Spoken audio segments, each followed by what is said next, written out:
partner, Maddox Dilley. Maddox, these two teams battled it out last night at Franklin, with the Grizzly Cubs getting the win 3-1. That's right, Mr. Meyer. Franklin scored 3 runs in the bottom of the first inning, then held on to pick up the win. Jackson Proctor was on the mound for the Artisans, and the junior went the distance, striking out 7 and only allowed those 3 first-inning runs. Franklin also got a strong pitching performance from Braden Burton. Burton pitched all 7 innings, struck out 10, and only allowed 1 run on 3 Artisans hits to pick up the win. Tonight should be another pitcher's duel between the Artisans and Grizzly Cubs as both coaches send 2 of their top pitchers to the mound once again.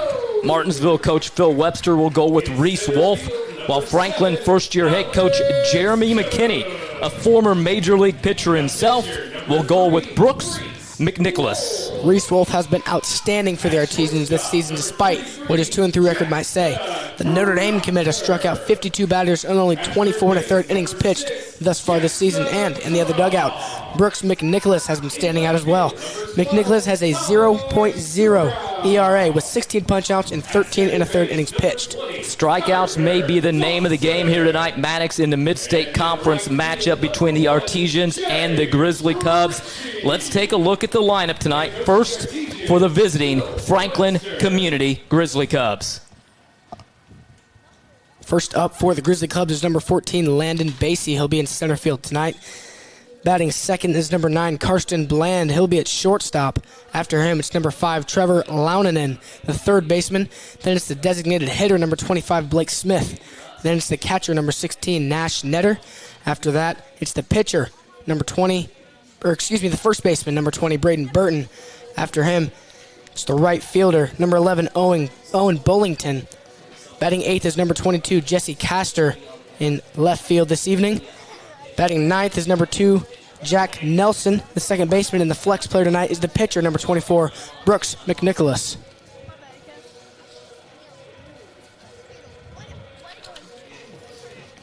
Get a look there at the Artisans starting pitcher, Reese Wolf. For the Artisans, like we mentioned, 2-3 on the season, a 2.87 ERA, 52 strikeouts, and 14 walks in 24 1/3 innings pitched. He's allowed 20 hits, surrendered 31 runs, but he's been bit by a bit of bad luck. Stutter on that a little bit. Bit by a bit of bad luck, Maddox, because he's only given up 10 earned runs. He'll try to fix that here tonight.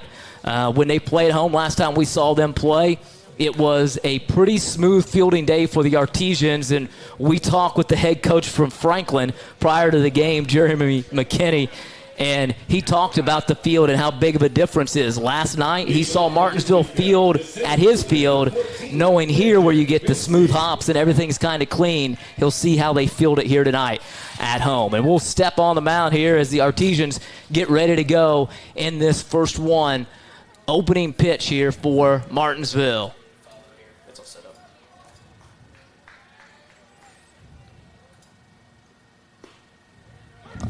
And Wolf pounds the strike zone with the first pitch.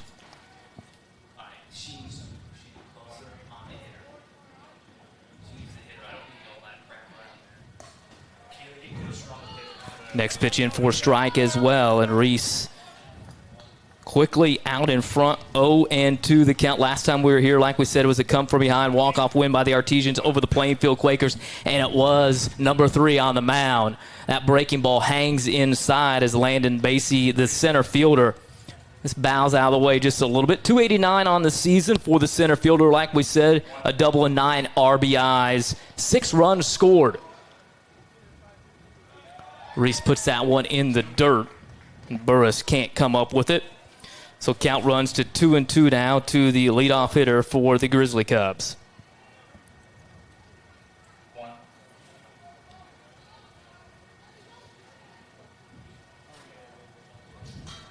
Last night it was a big bottom of the first inning for Franklin as they were able to plate the 3 runs that would be the difference off of Jackson Proctor, and that'll be a leadoff single by Landon Basie. So Maddox, the Grizzly Cubs get things going here. They get their leadoff man on, Landon Basie, with a leadoff single. You said it.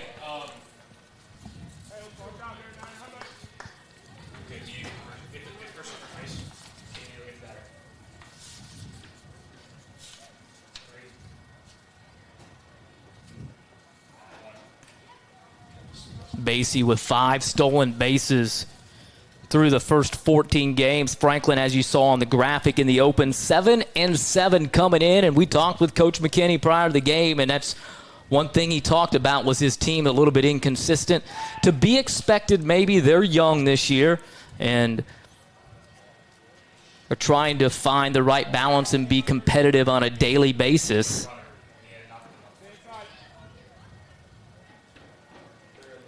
Grizzly Cubs last year led by the number 3 pick in the MLB draft, Max Clark, and the atmosphere was a little bit different last year. Here even, when Franklin came here, it was packed. Kids everywhere just to get a glimpse of Max Clark, and it's not the case this year for Franklin, so a young team learning to play without all the hoopla. Under a first-year head coach, 7-7. Got to say, pretty respectable thus far for Franklin. Big 3-1 win last night as well. Hit and run on, fouled off.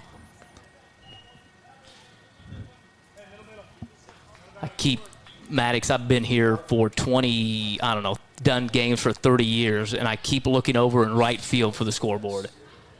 I'm just used to it being in right field. It doesn't mean anything to you, but the beautiful facility here. They moved the scoreboard to left field. It actually is a better vantage point, especially for our people, but I'm just used to looking out there on the right field and seeing what the count is, and it's getting ready to yell at Mr. Smith for not updating the score, but the count, but it's in left field. I think it's better in left field, in my opinion. I just said it was better in left field. Aren't you listening? Because when it goes in right field, the sun's on it. And well, that was probably the whole dynamic behind it, why they changed it. I know. I told you have to talk. Drop third strike, it looks like. Yep. So a nice job by the Artisans completing it. It wasn't going to matter anyway. He didn't have to throw down there. That was going to be a mistake. When first base is occupied, you don't have to throw down to first. So he was moving on the pitch, but it wouldn't have mattered anyway. Just the problem would have happened if it had thrown it past him. It would have been in air. The guy still would have been out, but the guy on second could have advanced. So I'm saying that's what the case is, and hopefully I'm not wrong. Maybe somebody can watch it and tell me. I'm going to bring up Trevor Launinen for the Franklin Grizzly Cubs.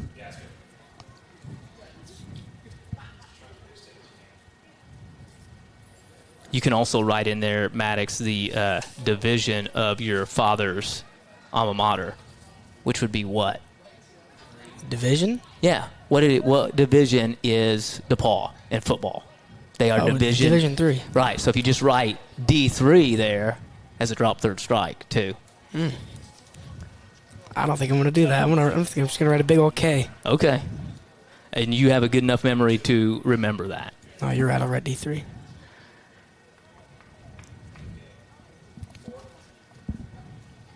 I'm going to let you talk here for a little while. All right. Sounds good. Trevor Launinen at the plate now for the Grizzly Cubs. Swing and a miss from Launinen. It's his first strike. Big leadoff from Landon Basie out there at second. Mr. Myers said earlier, 5 stolen bases so far this season. Dangerous runner there. Got a pretty big lead out there at second. Wolf's keeping a keen eye on him.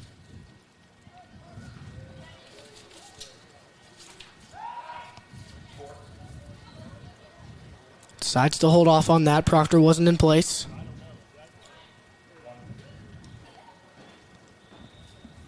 Loudon, the senior, with a .275 batting average. 1 triple, 1 double, 11 RBIs, 14 hits, and 51 at-bats.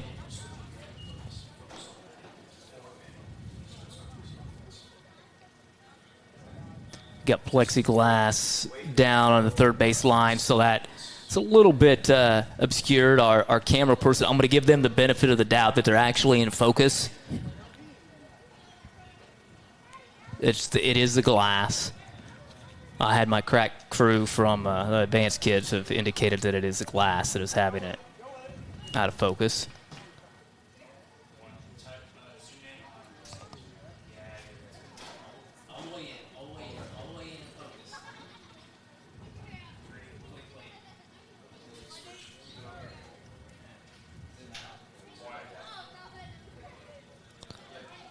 1-2 the count to Loudon.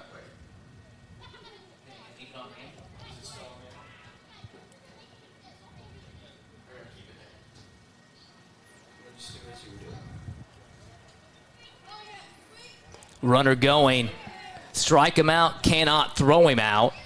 So now a runner in scoring position for the Grizzly Cubs. That's Landon Basie at third base, and another strikeout there for Reese Wolf. You don't typically see that a whole lot of players stealing third. I mean, yeah, I know he had a pretty great leadoff there. He's almost halfway down the baseline, but still shocks me.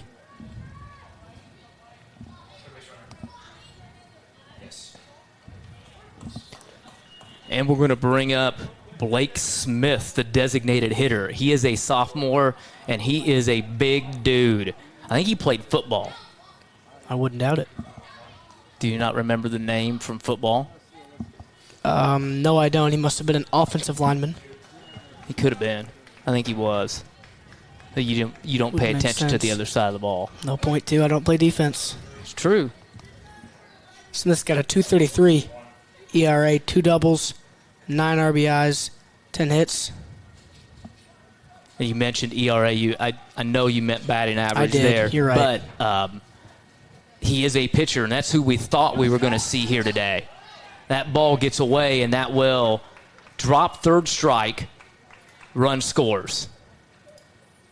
And we kind of saw this against This is exactly what happened against Plainfield. I know you weren't here. I think it was your brother that was here. It was. And this is exactly what happened in the first inning to Reese.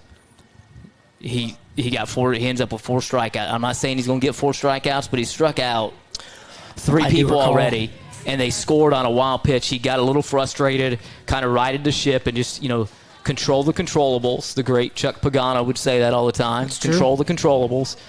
And so right now he can just control his pitches up there. He's got 3 strikeouts thus far, but unfortunately the Grizzly Cubs have struck for 1 run. Did not go that time. Braden Burris catching. He's never caught before, so...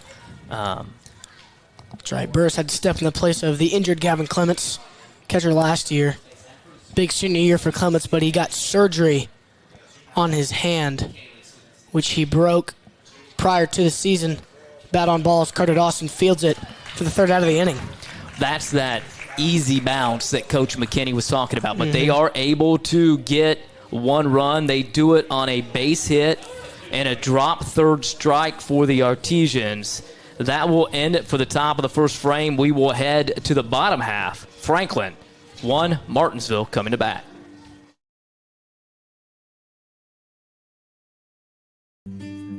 At Home Bank, we value our communities. Homegrown. Home style. Home team. Home for the holidays. Your new home. Because at the end of the day, this is your bank. And when a bank really understands your needs, you feel at home.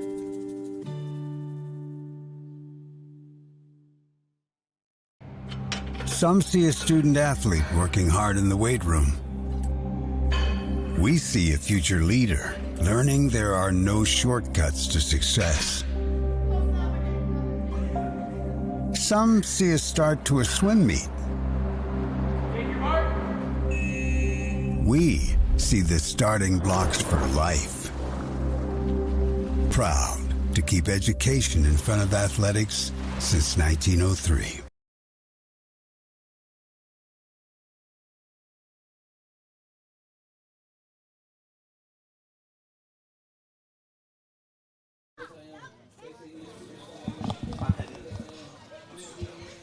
Welcome back to Tuttle Field on the campus of Martinsville High School. Sorry, I was trying to talk to somebody else. That's all right. Grizzly Cubs are in the lead 1-0. Artisans have yet to bat. This will be their first time. Last time we were here, Landon Basie had a nice hit to right field. He got a single off of that. Then Carson Bland was struck out and a drop third strike, and he was eventually thrown out at first. Then Trevor Loudon struck out. Blake Smith struck out, but by an error on the catcher, that wild pitch a little bit, he was able to reach first, and then Nash Netter grounded out to the second baseman, Dawson. So we start these things, started up here. Catcher Braden Burris, who, if you recall, had that game-winning RBI for the Artisans in their last win against Plainfield in 8 extra innings. Well, 8 innings total. But Burris was definitely quite excited if you watched that live stream. And as Mr. Meyer said earlier, last inning, Burris had a wild pitch get away from him on a drop third strike, and the runner was safe. That happened last time at Plainfield, and guess what happened at Plainfield? The Arties took the win. They did get the win here. And it was that man right there sealing the deal with that walk-off RBI. Yes, sir. So hopefully he can get something going here. A little redeem himself. That pitch is high from McNicholas. 0-0 the record. Not sure if that's what the stats on Game Changer have and what they have in. I'd have to go back and look to see for sure. But the one thing that is sure is the ERA. 0.00. He has surrendered 6 runs, but none of them have been earned thus far this year. 16 Ks and 13 1/3 innings pitched. Soft, easy breaking ball on the infield popped up. And there's one away.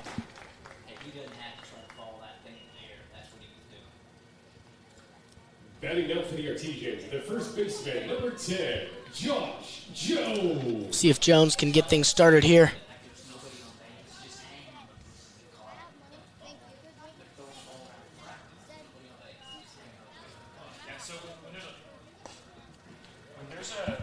First pitch, a ball inside to Jones. Josh is fresh off of a Tommy John surgery this season, hasn't pitched too much. Really been working on his fielding and hitting, as that one's lofted into short center field. It's caught by Nelson. Stepping up to the plate now for the Artisans, the center fielder. A couple quick outs from the Artisans. Hopefully Alex Cush can put an end to that.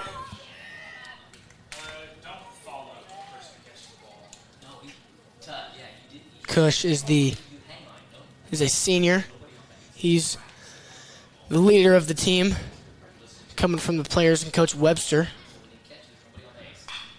Alex gets a bat on a ball into left center field. Play is made by Landon Basie. And very quickly, the Cubs retire the Artisans. No runs scored. We'll be back in the top of the second. Indiana Farm Bureau Insurance, we're not just good at insurance. We're good at Matt's 1-car, 2-bedroom apartment with a home office/home gym insurance. We're good at Nick's SUV and farmhouse with a remodeled kitchen/art gallery insurance. And we're good at the Wilbur suburban home with the 2-car garage/rehearsal space insurance. Have you seen my hockey socks? Have you checked your sock drawer? Start with Indiana Farm Bureau Insurance and stop knocking on wood. Becoming a licensed sports official is a great way to make a positive difference in the community and support the over 160,000 Indiana student athletes that participate across 22 IHSAA sports. Sports officiating allows you to stay connected to the game, become a role model for our young student athletes, earn extra money, and support the patrons and communities of our IHSAA member schools. To learn more about becoming a licensed IHSAA official, text OFFICIAL to 317-943-9030.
Leading off for the Grizzly Cubs, it's the first baseman, number 20, Braden Burton.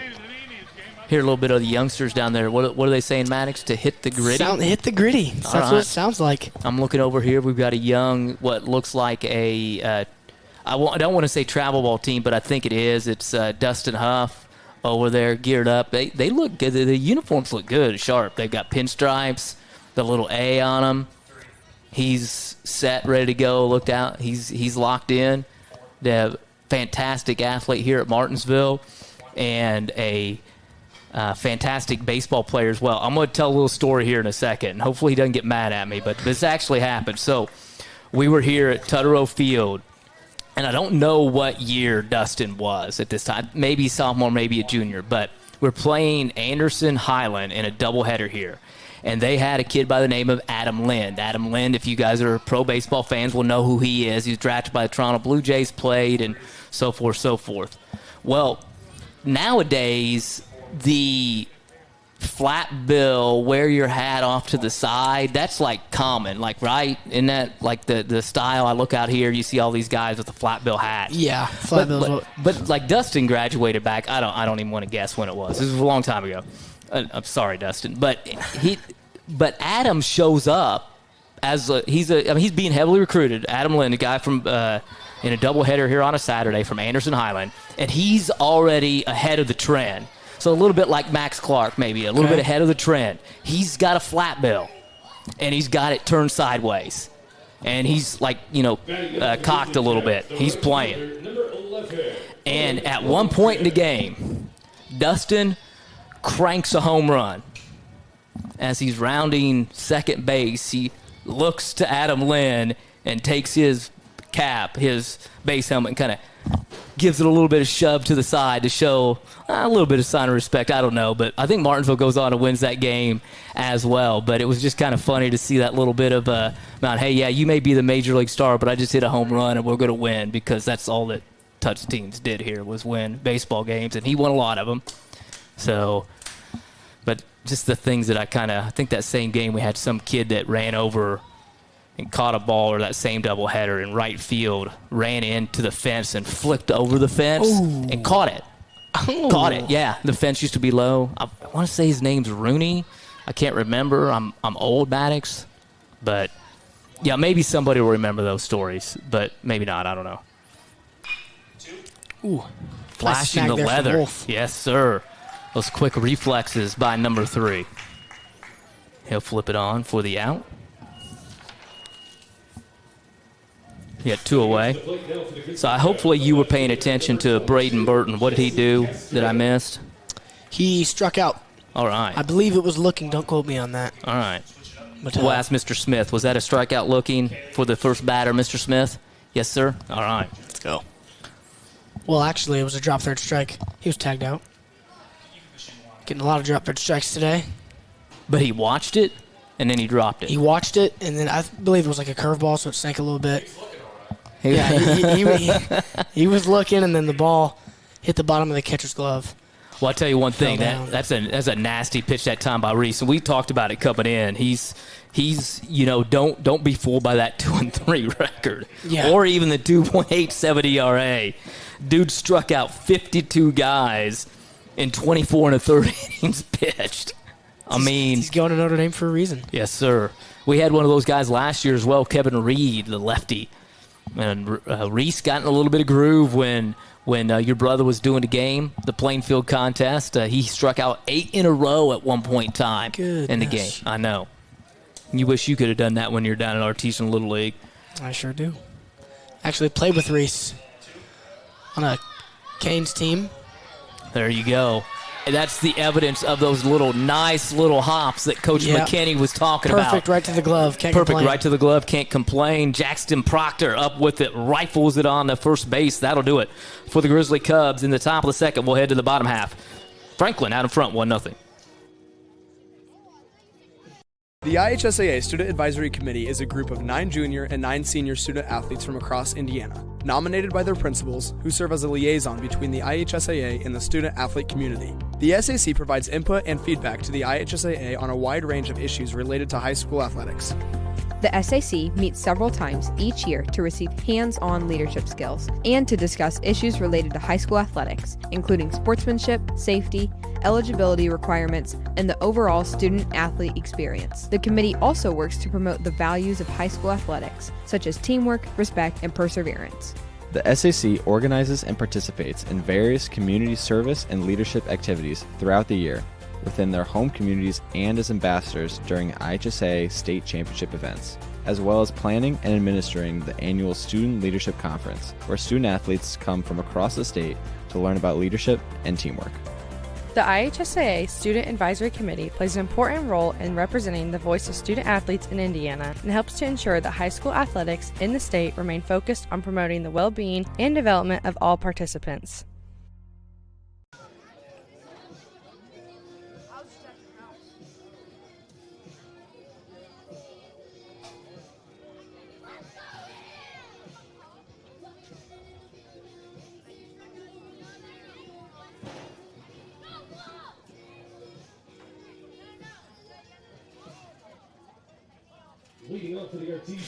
Welcome back to Tedero Field on the campus of Martinsville High School. Grizzly Cubs still out in front, 1-0. The Artisans, last time we saw them, got retired pretty early. 1-2-3, it went down. Fly to third, then to second, then to the center fielder. Which brings up the crazy pitcher, Reese Wolf, going to Notre Dame in a few years. Did you just say the crazy pitcher? He's a crazy pitcher, is he not? Like crazy good? Crazy good. Is that the new, is that the? I don't know. I was just. Is you just saying? I was just just the saying, word yeah. that came to your mind? Yeah. All right, that's good. He's down to count, though, 0-2 right now. Oh. Don't. Your brother made fun of you last time that happened. Yeah, and too. in the next inning, the same thing happened to him, and I. Did he scare? Oh, yeah. Did he I got on diving? him for it. I Yeah, thought for I sure. heard something up top. I thought Big Tut was like rumbling around up there. Big swing and a miss.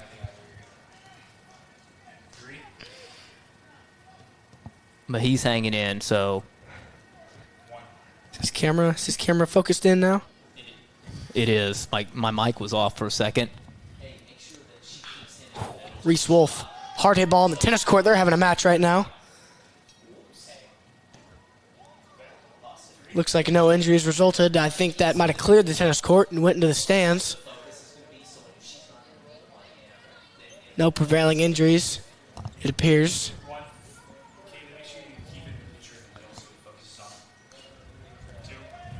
Another hard swing from Rolf. Looked like tipped it and it hit his knee. Yeah, that's not going to be Not a a good good thing. feeling. No, I'll rub it out. Saw him before the guy was walking back from center field, and Reese is like leaning up the side of the dugout.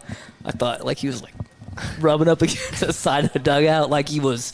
I was like, what is he doing? But he had like a baseball bat behind it. Like I've seen that before. Seen that dude? No, I've been in your same position. Someone will be in the weight room, just rubbing their back against the wall. I'm like, what? What are you doing? What is going on? It's like a bear, like a fake AI bear that's been making their ways around the Scratching internet. their back on a tree. Yes, I thought that's what it was. But, and I don't know Reese well enough to say anything really at all. You know, if it would have been you or Bo, I'd have been like, what are you guys doing? But so I didn't say anything. But then I just noticed a baseball kind of fall down and kind of reminded me of that when he took one off his shin. Yeah, it works pretty well. Yeah, You it know, does. You Yep. get those knots out in your back. I guess.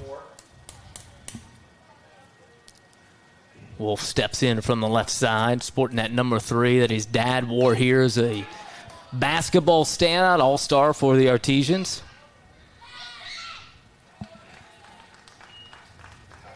Landon Basie in center field. Right there to catch it for the first out of the inning. Well, I guess if one thing you talk about with Brooks McNicholas is the fact that he induces a lot of pop-outs. You know, we talked with Coach McKinney and his bio. We're kind of just reaffirming his bio with him. I talked with Mr. Doty, the AD at Franklin.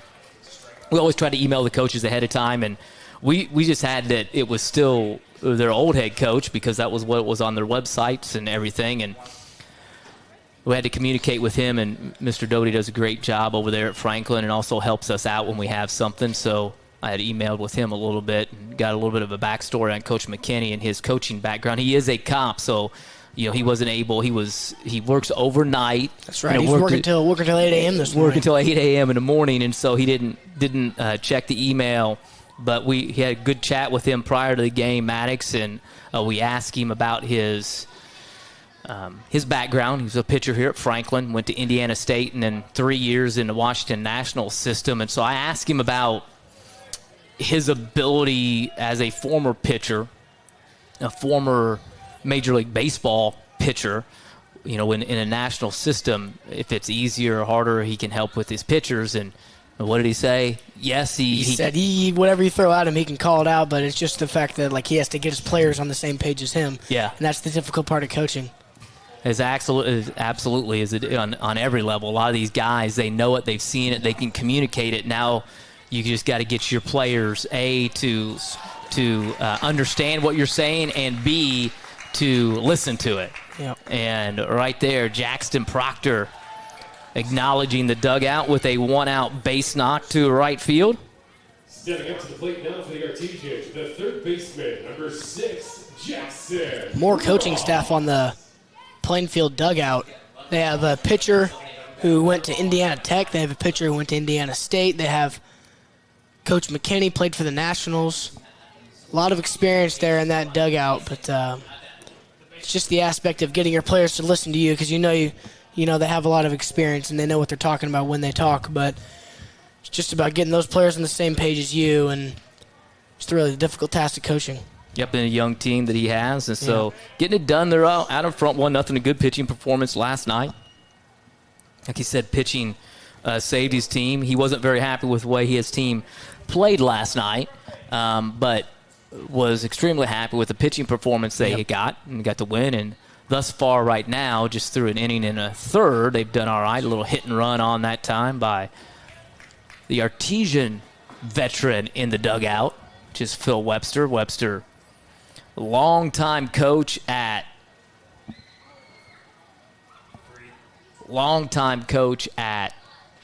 Decatur Central, won a state championship there, also a Hall of Famer as well. So he's trying to get his knowledge to the Artisans here as well, as Jackson Cross, the third baseman, goes down swinging, so 2 away now. Batting out for the Artisans, the left fielder, number 12, Ty Stroud. I'll bring up Ty Stroud now. Stroud stepping in from the right side, playing left field here tonight. And the Stroud brothers have not played for a couple of years, and so I think Hunter would probably be playing here tonight, but I think he's hurt. He's sick. He's sick right? tonight. Ooh, that ball thrown down to second base almost hit the pitcher. Yeah, Noah Netter, the catcher, nearly took off the head of Brooks McNicholas, and you probably don't make too many friends if you're throwing those down there. It's unlikely. I was paying attention when you said you played with Reese. Now, did he pitch then? He did. What did you do? He pitched. I was his catcher for some of it. I was his right fielder. I did it all, really. So you could look at that both ways. You could look at it as I'm a versatile baseball player, or I'm just a guy they stick somewhere when they need somebody. I would say you're versatile. Thank you. I appreciate that. That's what you need to tell people, is you're versatile. That's right. But I do remember pretty vividly, actually, we were kids playing, and he would throw heat, and I would give him his calls, and when I would catch it, if he hit it in the bottom of my thumb, it almost brought a tear to my eye. It was stung like no other. That ball gets away, and so Ty Stroud now will make his way down to first base. Jackson Proctor to third base now, and so the Artesians 90 feet away from scoring a run. Now let's see if there's anything going on here as Carter Dawson steps to the plate. You've got Ty Stroud. He doesn't have the speed. Bo says he does not have his brother's speed, but he is still pretty fast. Yeah. And so you've got a chance for him to maybe take second base, see if there's a throw through. If there is, can we kind of get then Jackson, who's a good athlete, great athlete down at third base, can get him home as well. We'll see.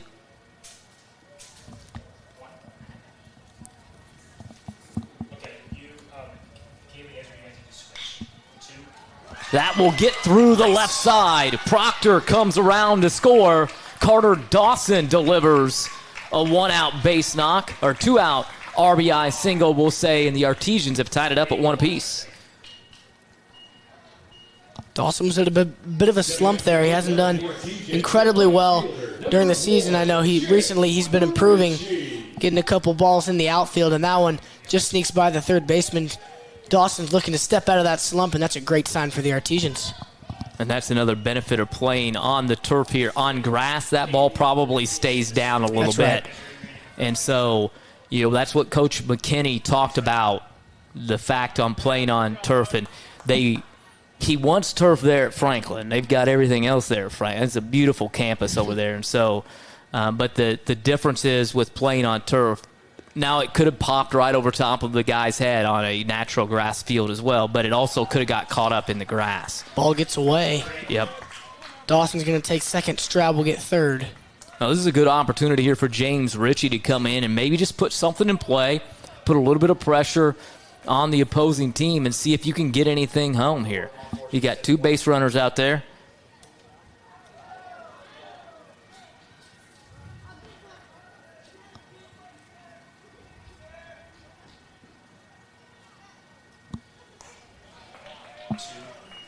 Big swing and a miss, 2-2 now the count.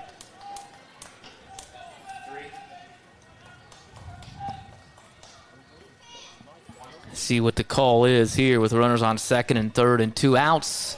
He'll go right back to it to retire the side, but not before the Artisans are able to strike for 1 run. They do it on a couple of base hits. We will head to the top of the third frame from Tutterow Field on the campus of Martinsville High School, tied up at 1 apiece.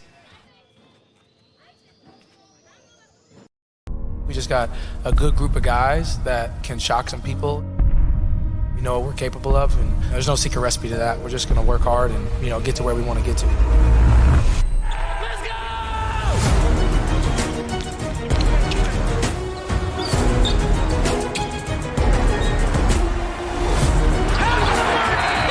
We're a young, hungry group, ready to go. We just want to win. Ready to get started. At Home Bank, we value our communities. Homegrown. Home style. Home team. Home for the holidays. Your new home. Because at the end of the day, this is your bank. And when a bank really understands your needs, you feel at home.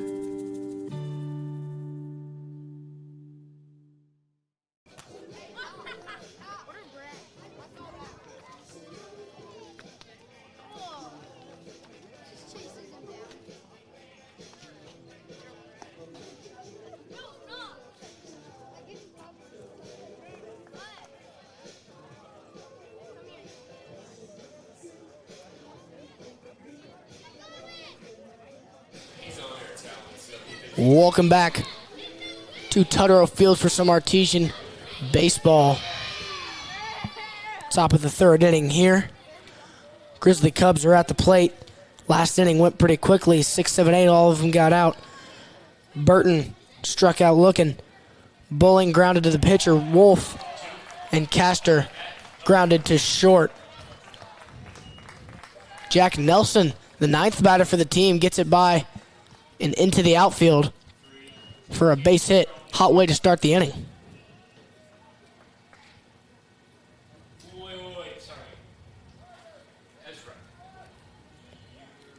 So back at the top of the lineup now.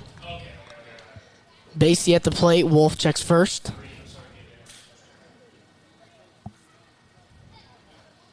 Basie singled to right in the first inning.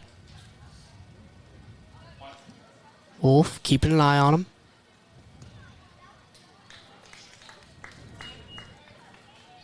Basie tries to bunt.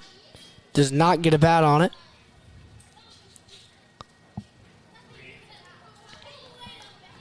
Looks like Basie's just trying to advance that runner to second. Get him into scoring position.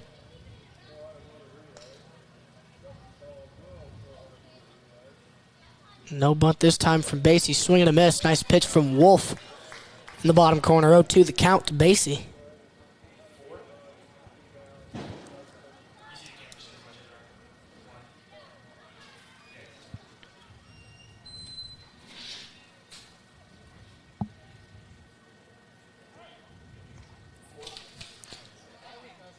So 4 total strikeouts from Reese Wolf in this game. 3 of them were in the first inning. Struck out 1 looking last inning. That ball's high, gets away from Burris. And Nelson will take second standing.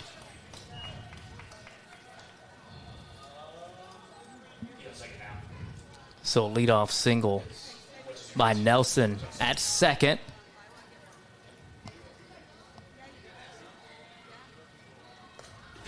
Basie kind of worked the count his first time up before getting a single and then coming around to score in that top of the first inning. Last night at Franklin, the Grizzly Cubs strike for 3 runs in their first at-bat, and that was the difference. They win at 3-1.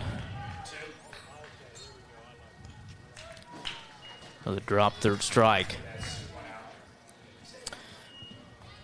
And another strikeout for Reese Wolf.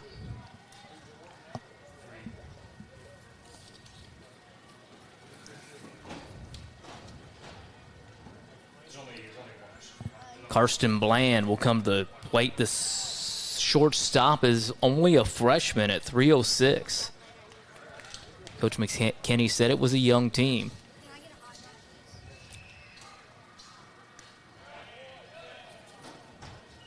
Pitch from Wolf missing outside. The Artisans also fairly young, just the 3 seniors. And one of them, I think Gavin Clements, still hurt. Yep, got surgery on his hand. I saw him out there kind of throwing a little bit, so I don't know if he's going to maybe try to make his way back or not. I was told by him that he was expected to miss the whole season. But he is going to play college ball at Georgetown. In Kentucky. In Kentucky, not the Georgetown in the Big East. Pitch fouled off down the right side. And there's a lot going on here at Martinsville High School. You've got a tennis match. You've got a softball game. You've got a track meet. I believe it's, I know it's a middle school track meet.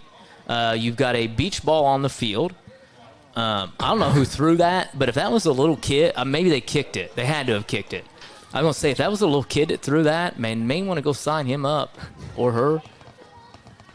Yeah, look at the little dude down here. Little dude with the football running around.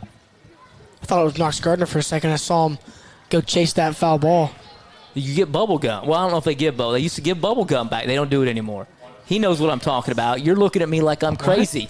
Do you not, like even when you're little, did you not go chase foul balls and bring them back to the concession stand and then you get a little piece of bubble gum, baseball bubble gum that says like hit, single, home run, strikeout? Yours probably said strikeout, drop third strike. No, I have no idea what you're talking about.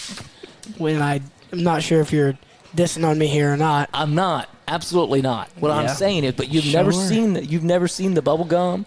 No, I've never retrieved the foul ball and taken it to the concession stand. Have you seen the bubble gum though? That like it looks like this, but it's like smaller. Like where it comes in, like it's all wrapped up. No, It's like a little bubble, like not the big league chew. It looks like a gumball, but it's wrapped up and it has like Hubba that Bubba? strike. No. What are you? Oh my goodness. So like a gumball. You know what a gumball is? What do you think a gumball is? I know what a gumball is. Let me pull it up on my phone. It's not the size of a baseball. You're holding up a baseball. What did I say? Show I said reference. it. I just said it's pretty much this. Just a little bit. Yes, you I absolutely did not. You heard pretty much this. What's it called? I'll look it up right now. put like baseball bubble gum. Baseball bubble gum. Double bubble. Maybe. Big League Chew, you said no. Well, it could be the Big League Chew little, but not like the pouch. I'm sure you knew what Big League Chew was, right? Of course, yeah. I mean, you use that during the games, I'm sure. I bet this is what you're talking about. Yeah, but not even really that. It's like, I guess it's just past our time. Mr. Smith, am I talking? I'm correct in what I'm saying. It was Big League Chew gumballs. Not really, because it doesn't have anything on them though. But it used to be like. Well, neither do these. They're just pink. I'm gonna look and find some. All right. So does it have like what your role is on the ball or what? It'd have like why hit or or does mine single say strikeout? Here, I because was joking with you. Saying? I was joking with you. I don't know what you're talking about when you're joking. Here, like with me. this. See what I'm talking about? Little gumballs, and it would say like ground out, and like that one says double. Like I'm not sure why they have red things ones. on them. It just say things on them. Okay, I thought there was like. The more advanced people would play like betting games with it and gambling games with it. I'm just kidding. I'm not sure what's going on. I was just about to say that. The people at home have tuned out. Looks like we just missed Carson Bland. Was that a strikeout, Mr. Smith? Looking or swinging? And he was looking on this one as well. So hopefully not taken away from Reese's performance thus far. Yeah, it's hopefully been we missed pretty the boring fantastic. part. Yeah. 6 strikeouts thus far through 2 2/3. And to be expected when you're striking out more than 2 guys an at-bat. 52 or an inning. 52 strikeouts in 24 1/3 innings pitched coming in. On that pace once again here today. 0-1 the count. Trevor Loudon, 275 coming in. Struck out his first at-bat. I think I may order some of these gumballs.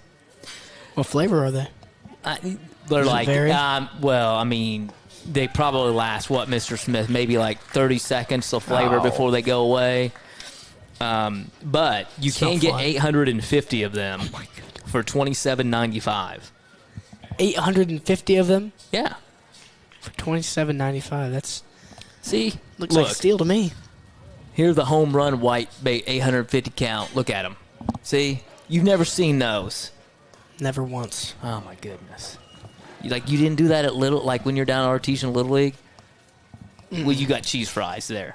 You did, yeah. Those exactly. cheese fries were I told you. Those Every cheese fries time. were Cheese good. fries. That's what everybody orders down there. Cheese fries. Cheese fries are really good. So, I was always playing, man. Did Nate coach you guys? He sure did.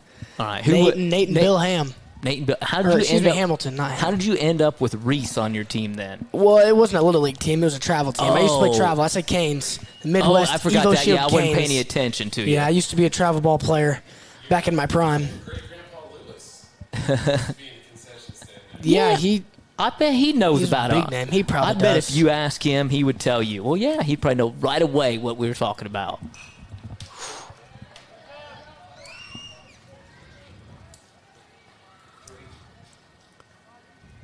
We got Deuces Wild now here in the top of the 3rd inning. 2 balls, 2 strikes, 2 outs. Runner at second base.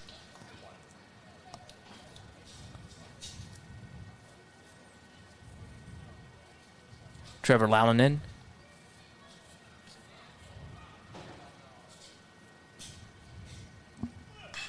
Pops it up on the right side. The right fielder, James Ritchie, over to cover it. And what about the speed there of Alex Cushins? Well, he was right there to get it if Ritchie wasn't going to dial it in. But Ritchie makes the catch. He'll jog into the Artesian dugout. Martinsville and Franklin at 1 apiece. At Indiana Farm Bureau Insurance, we're not just good at insurance. We're good at Emma and Jake's just baby-proof their 2-bedroom bungalow to prepare for baby number 1 insurance.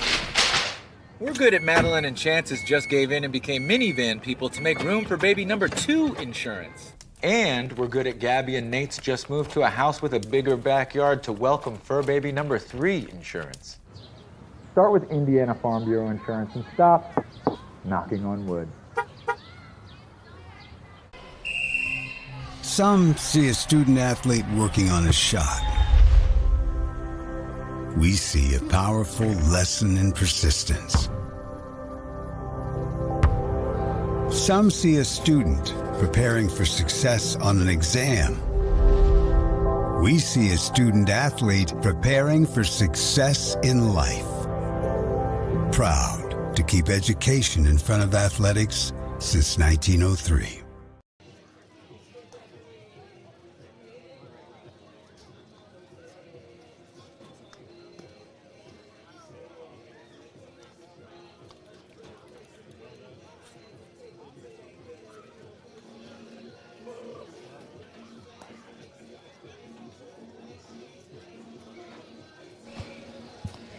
Welcome back to Totoro Field on the campus of Martinsville High School. The Artisans up to bat here in the bottom of the third. Pretty productive inning. Last time they saw the ball, Wolf flied to center. Proctor had a single, later scored that run. Cross struck out. Stroud on a drop third strike reached first. Dawson then got an RBI single, big hit to left field. Then James Ritchie ended it, striking out. Top of the lineup here, Braden Burris.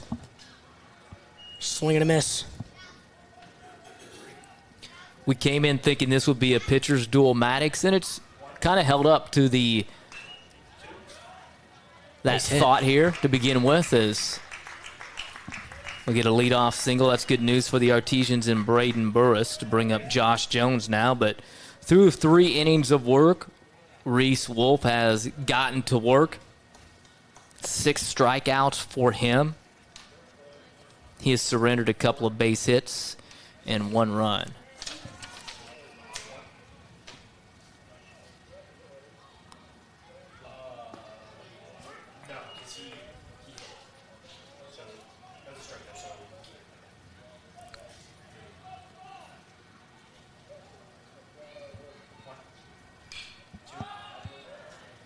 Jones in the air, same spot as last inning. Caught by the same person.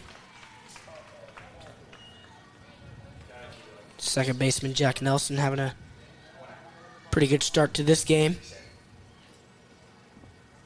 So 1 away now for the Artisans' leading hitter, Alex Cush.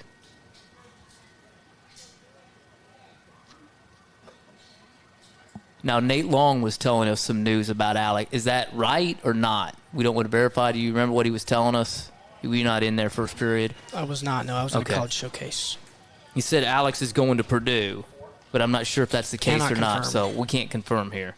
So we won't. I'd believe it. Maybe not coming from Nate Long, but if Alex told me, I'd believe it.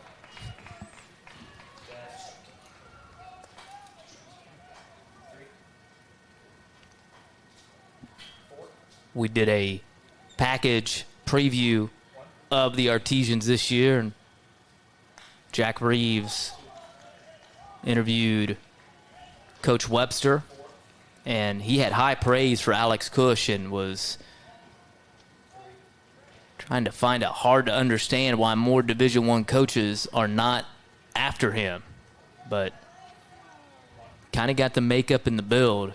Great athlete. Oh, yeah. I mean, our board in the weight room would probably say he's our best athlete here, wouldn't it? It would. Got the highest vertical, got the highest clean. He was a real animal in that weight room. And what's the clean? You just pick up the weight and wait. Tell me what the clean is. Come on, Maddox. Clean, you take it from the ground and you throw it up. You catch it right here in the front squat position. You front squat it, but it's all sort of one clean motion. Alex does it pretty well. What's the benefit of that? It teaches you to be a more explosive athlete. There you go. And he's a pretty explosive athlete. So whoever's teaching you that, they should get like a 4 in their evaluation form because you know the why.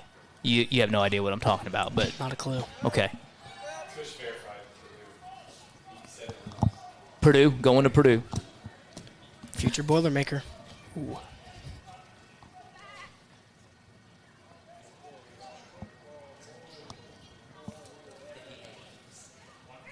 To the count for Cush after that foul ball.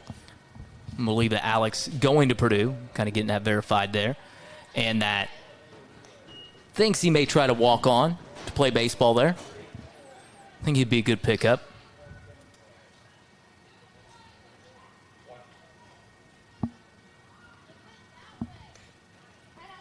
Now, when I was talking with Coach Webster, does he play piano? Have you heard this? Coach Webster told me he's like I don't know, though, so I don't want to Does he? Yeah, so, like, he's a pretty talented young man. Plays piano.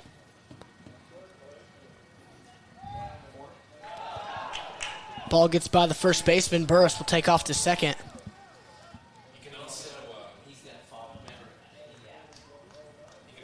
arrange a pretty mean flower bouquet,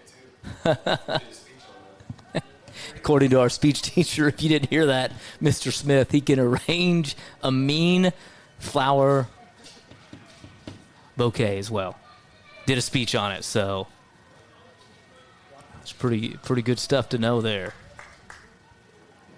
Very intelligent young man as well, so studying some kind of engineering at Purdue, I'm guessing.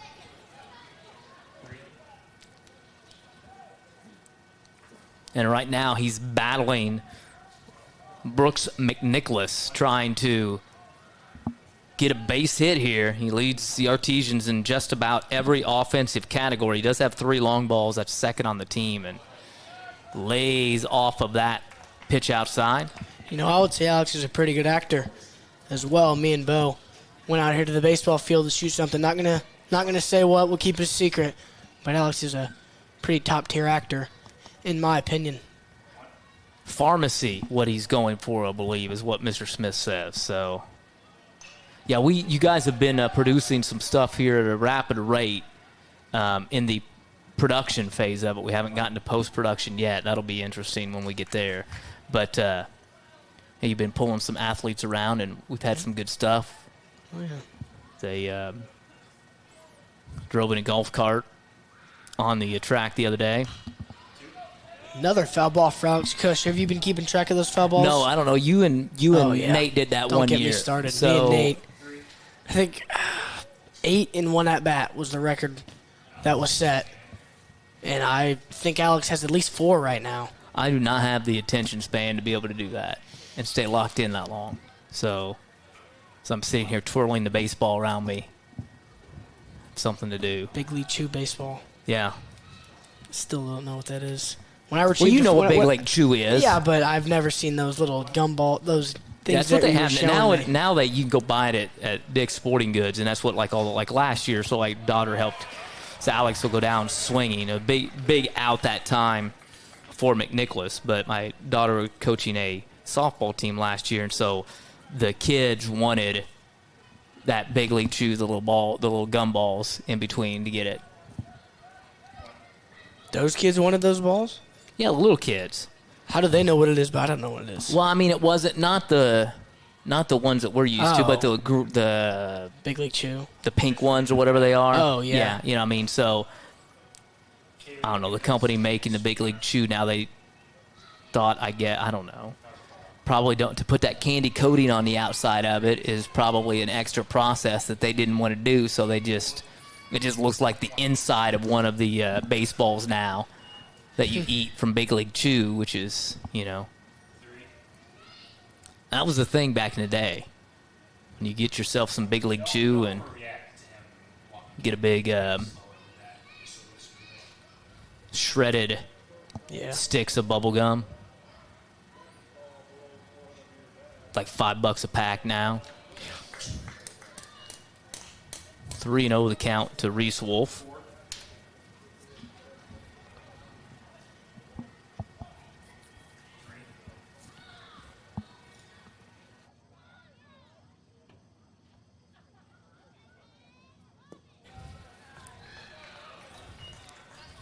And that'll be a walk for Reese.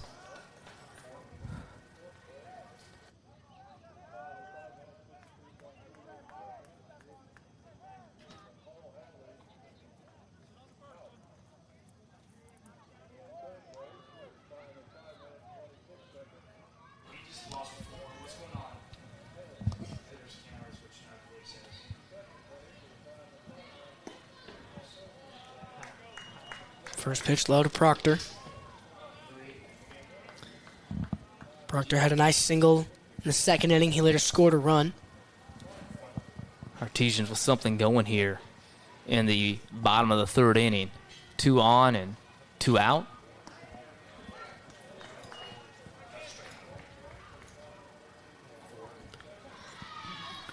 See if Proctor, the Artesian shortstop, can get something going.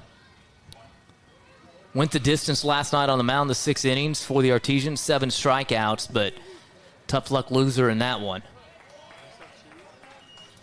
1-2 the count.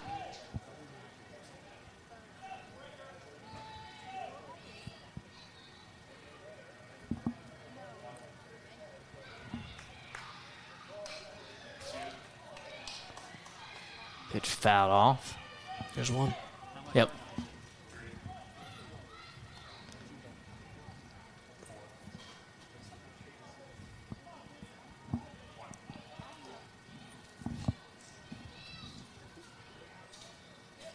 Burris the runner at second. Wolf the runner at first. Burris with a leadoff single. Pop out by Josh Jones and a strikeout by Alex Cush before Wolf walks. And this one is lined into right field, but right at the right fielder. Owen Bullington to retire the side. The Artesians threaten with a couple of base runners in the bottom of the third, but they are not able to push anyone across. We'll head to the top of the fourth. 1-1 the score.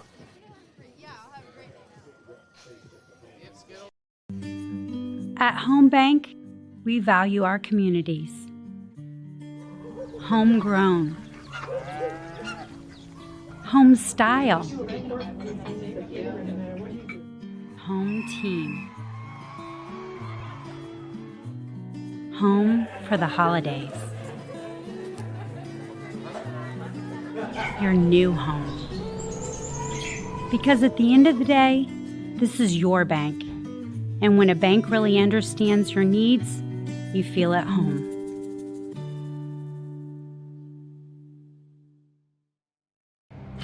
Some see a student athlete working hard in the weight room. We see a future leader learning there are no shortcuts to success. Some see a start to a swim meet. We see the starting blocks for life. Proud to keep education in front of athletics since 1903.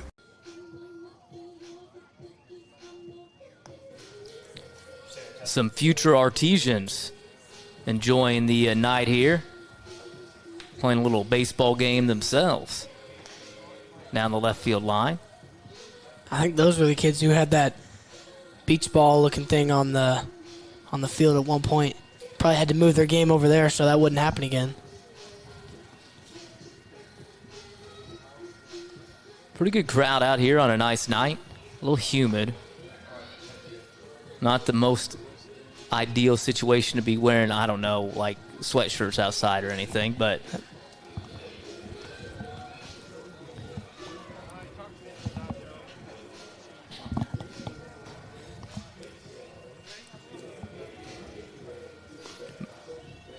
was there something we missed over there, Maddox? Well, I was just going to say that he hit a home run. Did he hit a home run? The kid nuked it. He hit it real far. Was that Knox? Look, they're all getting so hyped.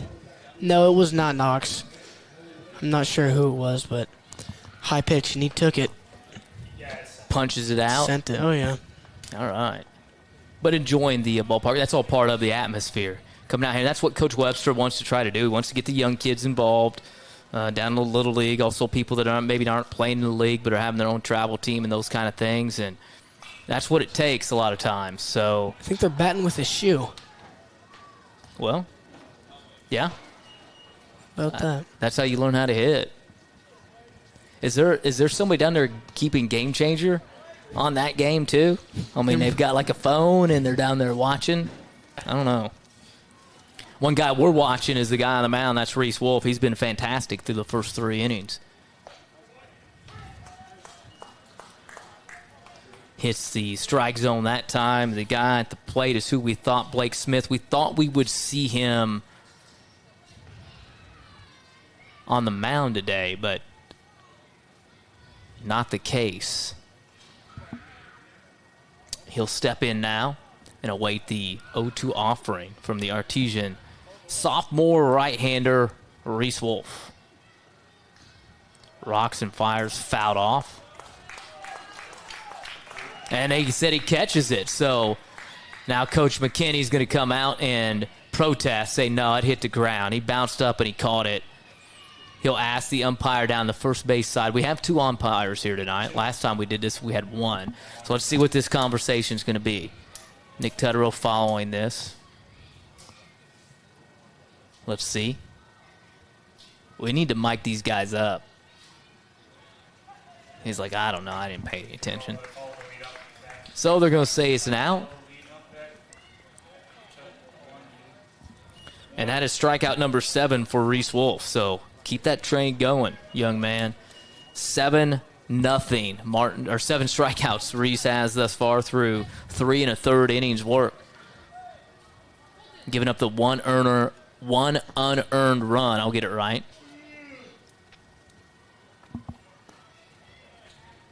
We said lots going on here tonight. Got tennis, volleyball, I believe, in the gym. No? Baseball, softball out here. We'll try to get a check of a score on the softball team. And then there's track, the middle school track going on. Last night it was mid-state conference track for the high school team. Great article in the Indy Star today on Martin Barco. Kind of his journey through. I heard he did not run the 1600. Did not last night. You know why? The 800 and the 4x4. Yeah, but he is running in a race this weekend in New York. Oh. And I believe, he had talked about it earlier, and if you follow track, we interviewed him as well earlier for a little preview story on the track team this year as well. And Martin, said that one of his goals was to go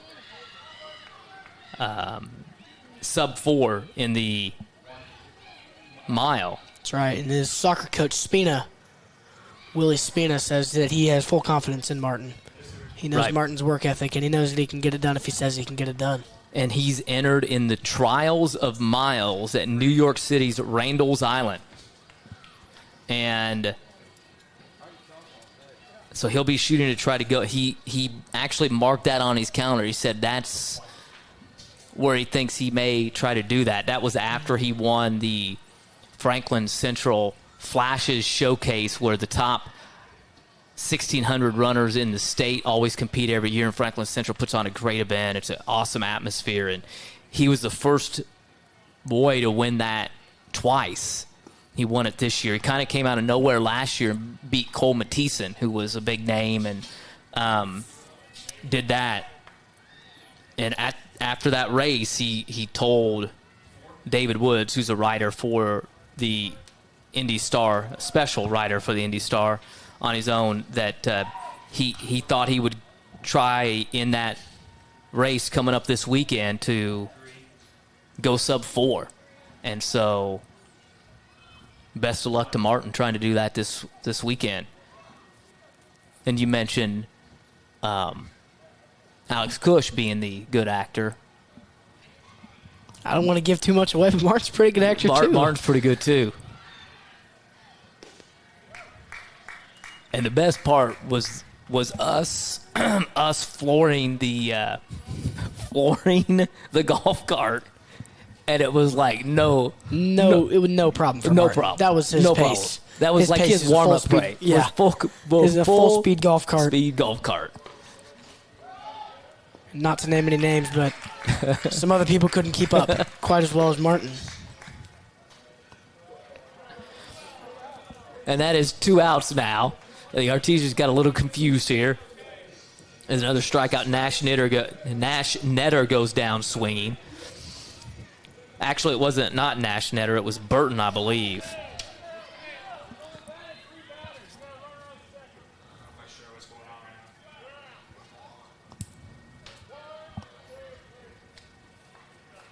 We got this set now. I only got two. That was the second out. Yeah, I've got that second out, and was that Burton who went down? Burton went down, yep. Yeah, Burton went down, and Netter is at second base. And I was jibber-jabbering and did not get that.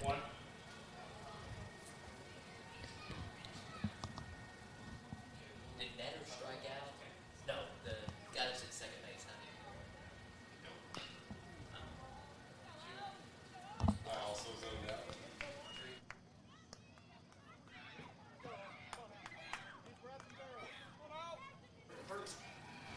Burton strike.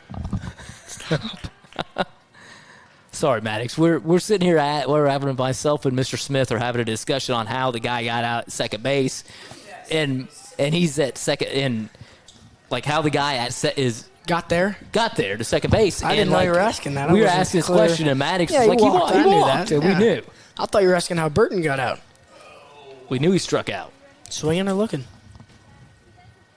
Just say looking. He swung. Never mind. 8 strikeouts now for Reese through 4 innings. Burris trying to keep it in front of him. That will allow the runner, Netter, up to third base. Lots of bases have been stolen off of wild pitches tonight. Burris trying to keep those balls in front of him. Yep.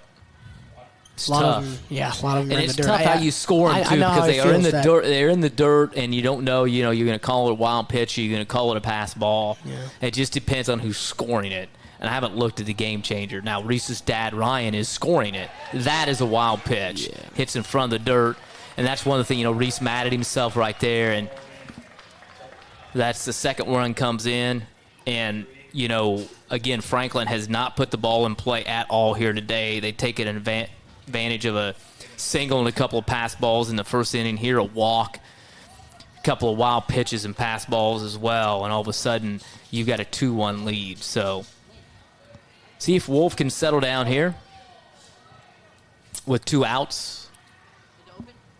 That pitch lined into center field. So Bullington came in at 281, ropes one right back up to center, and we've got a runner on with 2 outs now for Jesse Castor, another freshman in the lineup for the Grizzly Cubs. That's right. Coach McKinney mentioned his young team.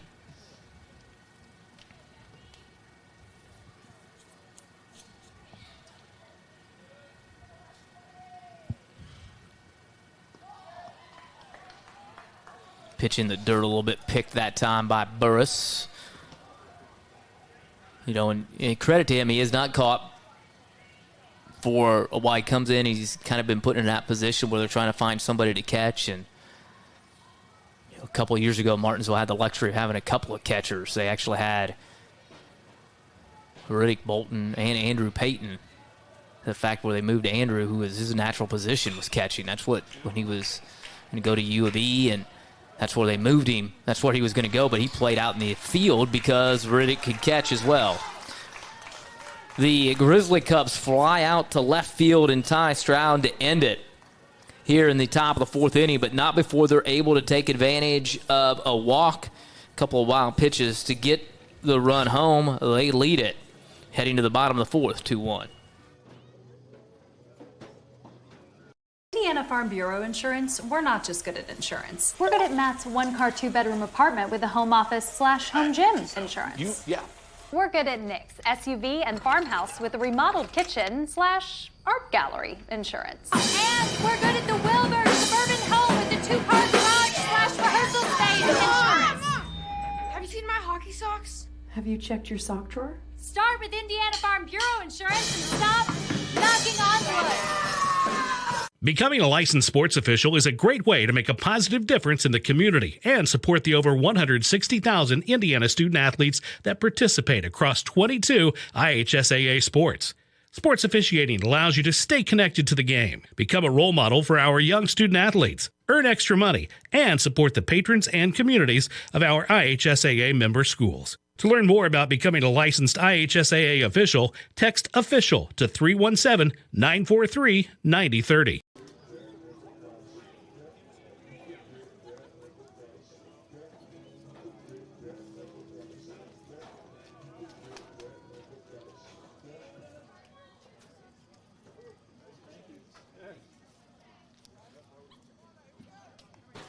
Welcome back to Tutterow Field on the campus of Martinsville High School. Due up for the Artisans, 6'7", 8.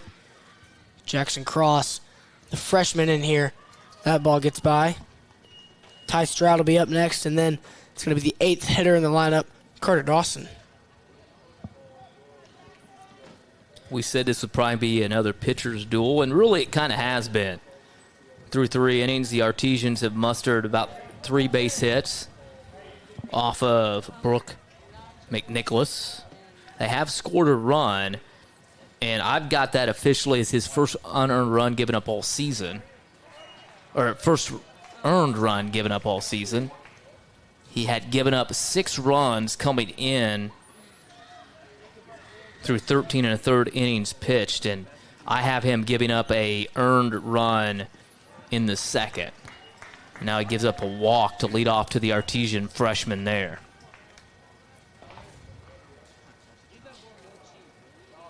We'll bring up Ty Stroud. Stroud with that acrobatic catch in left field before we left. Reached first on a drop, 3rd strike.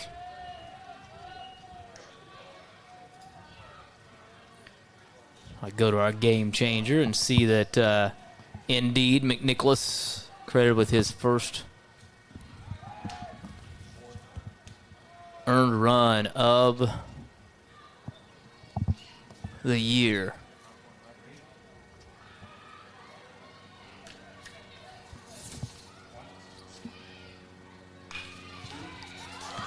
That one hit. Line drive to the third baseman, gets by. Cross will head for third. And they'll get there clean. Stroud ends up with the double. And Artesians in business here to start off the bottom of the 4th frame. We're going to go to the bottom half of the order, though, with Carter Dawson. But Dawson, a RBI single his last time up. Now you just want to push something to the right side. Anything on the ground to the right side will get at least a run home. Anything in the air to the outfield probably get a run home as well. Yep. Anything that gets by the catcher could score a run as well. Not sure the speed of Jackson Cross, but showed pretty good speed there, heading from first to third. On the double by Ty Stroud, who's got a great lead off of second base. So I think anything hit like Carter's last at-bat should score 2 easily. But McNicholas trying to work out of this jam, but nobody out here in the bottom of the 4th inning. And a nice job by Noah Netter on over to get that.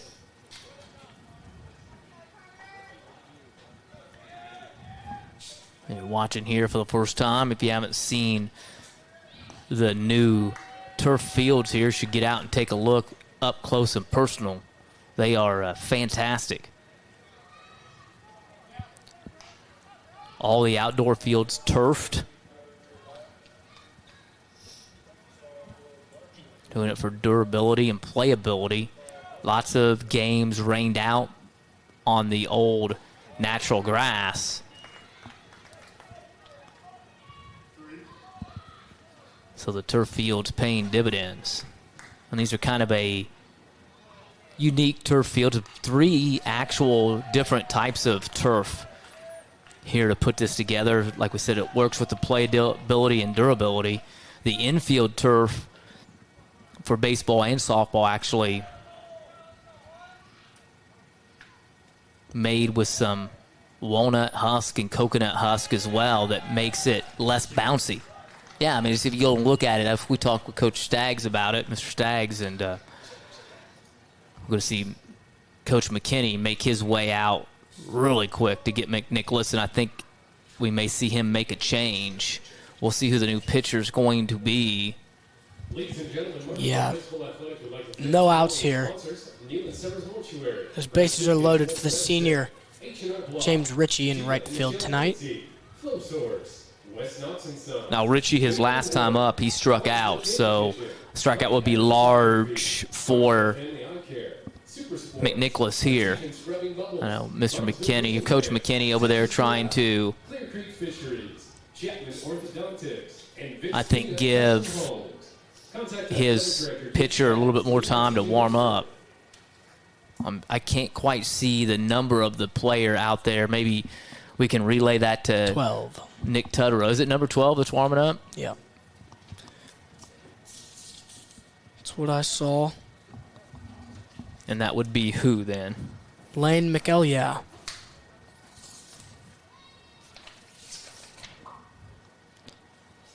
Let's take a look here. Typically a center fielder, I think. Well, that would be... Maybe it's not number 12. Are you sure? Hey, let's see if we can ask Nick Tutterow up if he can tell us who's warming up down in the bullpen for Franklin.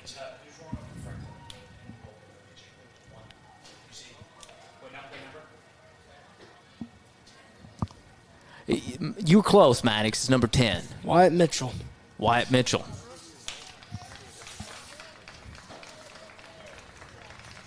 Man, I swear that was a 2. Mitchell has pitched 2 1/3 innings thus far this season. 3 strikeouts. He's given up a couple of runs. Both of those have been earned. But no hits. And well, this has taken a long time to get. You know, I guess the perks of being a former major league pitcher has paid off because he did a great job of being able to give him plenty of time to warm up. And now he's getting ready to go here. So we'll see what happens. Martinsville, a great opportunity here to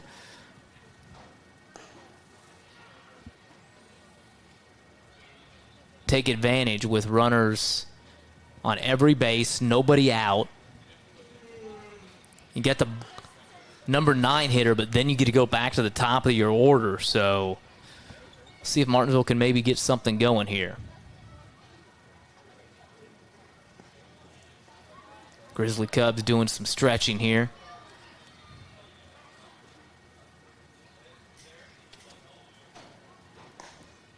How many pitches does he get? As many as he needs or what? Yeah. As many as he needs. I'd say he's been warming up over there for a good minute. Yep. I think the umpire makes that determination. It's not like the travel ball where you're like on a time limit, you know, and you get to go out there and you're like, hey, you get 3 pitches, now you get to go and let's go. And it'll make sure kind of safety first here. Let him warm up. Set to go. So it'll be James Ritchie, an opportunity coming up here. Struck out his first time up, but runners on every base now. Let's see what the Grizzly Cubs do. The Wyatt Mitchell.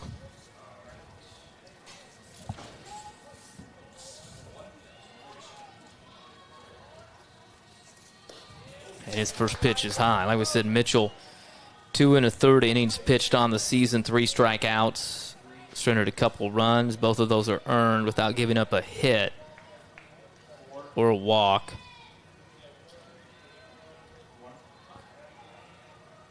He must have hit somebody. Pitch in for a strike. I'm trying to look here.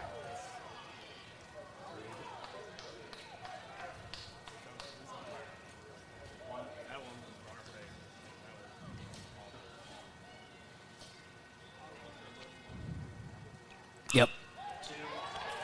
And Ritchie flies it to center field, and Martinsville will not test the arm of Landon Basie. So 1 away, and it'll go to the top of the order now, and Braden Burris.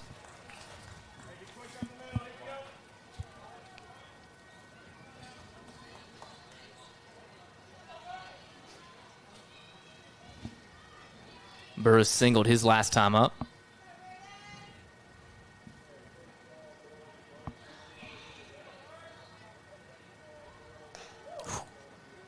That one right at his head. He had to duck under.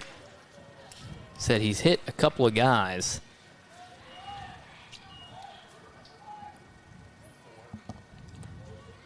teams batting .222 against him. Only thrown 29 pitches. Also had a couple of wild pitches. See if Burris can do some damage here. Bases loaded, top of the lineup.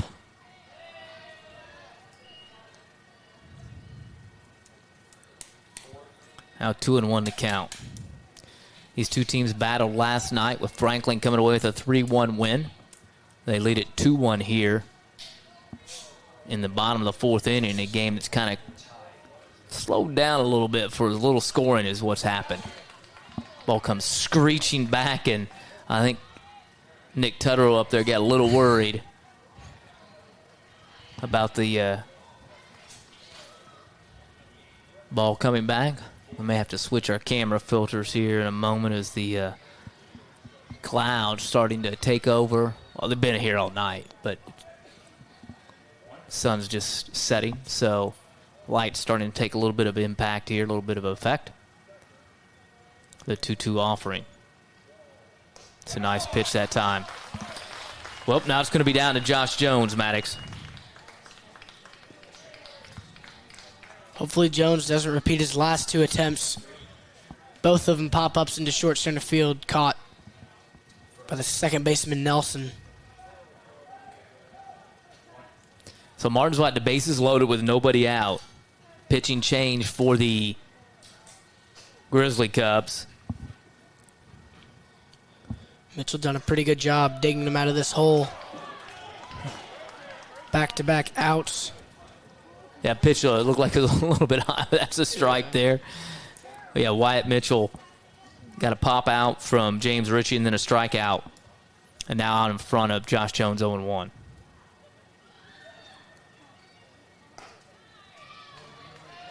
Umpire looked like he wanted to pull the trigger on that, but a little bit high. 1-1 the count. Watch Josh take some batting practice here this afternoon. Phil Webster, the head coach for the Artisans, was out there throwing batting practice. 80 years old. He's done it forever, and so he was giving them some counts to work on and what they should be looking to swing, what they're going to do with the ball, and what you're going to try to do, and those kind of things. And see if that pays off here for Josh. 2-1 the count. Huge lead for Ty Stroud at second base. He is halfway to third. 2-2 the count. And Franklin is not paying any attention to him, and they're saying, hey, we're just going to focus here on the batter. Let's get out of the inning. Dawson could get a lead like Stroud, but first baseman's a little bit closer. Yep. Here's a 2-2 offering. Outside.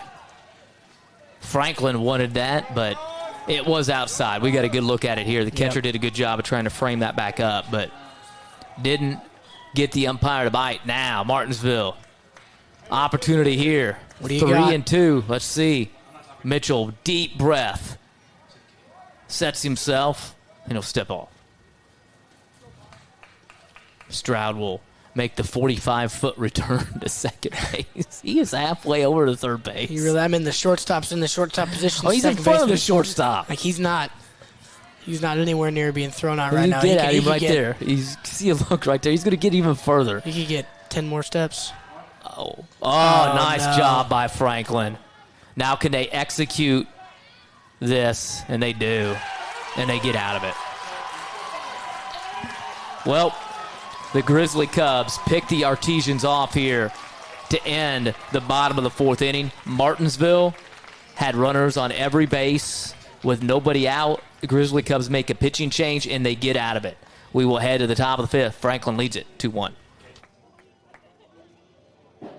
The IHSAA Student Advisory Committee is a group of 9 junior and 9 senior student athletes from across Indiana, nominated by their principals, who serve as a liaison between the IHSAA and the student athlete community. The SAC provides input and feedback to the IHSAA on a wide range of issues related to high school athletics. The SAC meets several times each year to receive hands-on leadership skills and to discuss issues related to high school athletics, including sportsmanship, safety, eligibility requirements, and the overall student-athlete experience. The committee also works to promote the values of high school athletics, such as teamwork, respect, and perseverance. The SAC organizes and participates in various community service and leadership activities throughout the year within their home communities and as ambassadors during IHSAA state championship events, as well as planning and administering the annual Student Leadership Conference, where student athletes come from across the state to learn about leadership and teamwork. The IHSAA Student Advisory Committee plays an important role in representing the voice of student athletes in Indiana and helps to ensure that high school athletics in the state remain focused on promoting the well-being and development of all participants.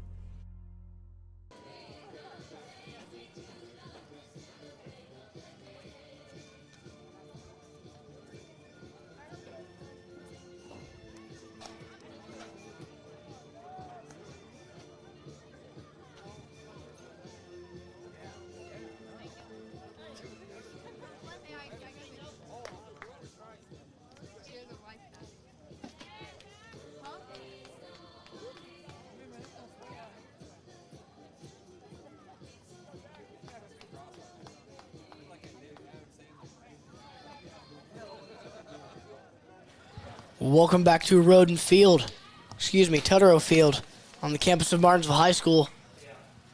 Grizzly Cubs out in front 2-1 right now.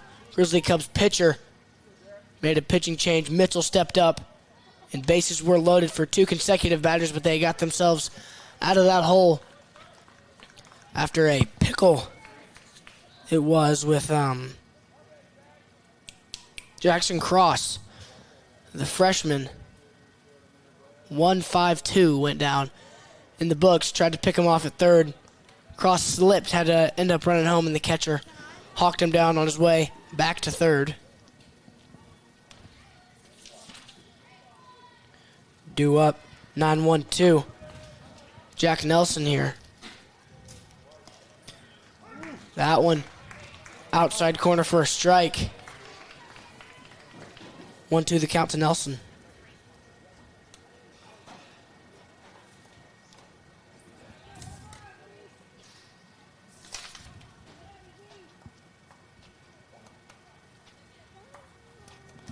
Reese with 8 strikeouts thus far through the 4 innings work. You said Roden Field when we got here and came back. There was actually a game at Roden Field, but it's already done.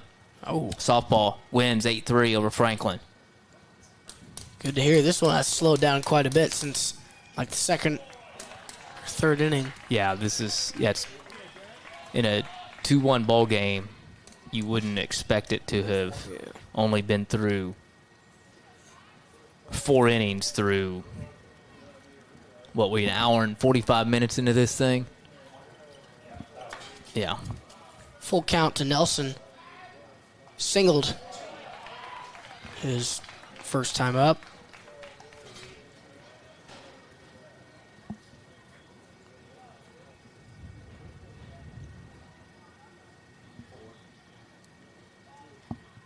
Get a look here to see how many pitches Reese has thrown.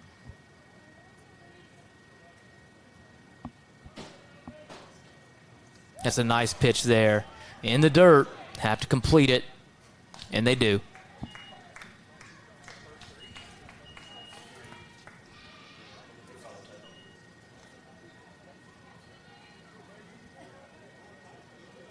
.66 pitches thus far for Reese, so pretty efficient.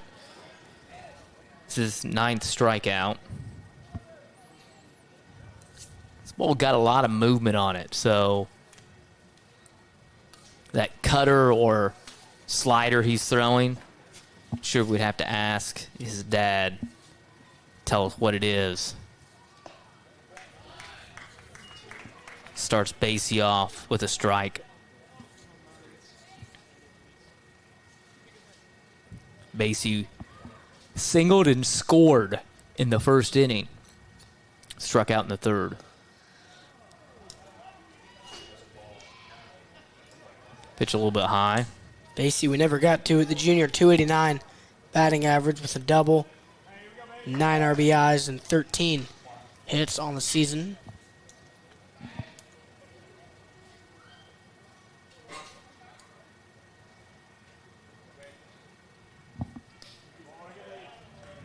Looks like he did get a swing in there. Yep.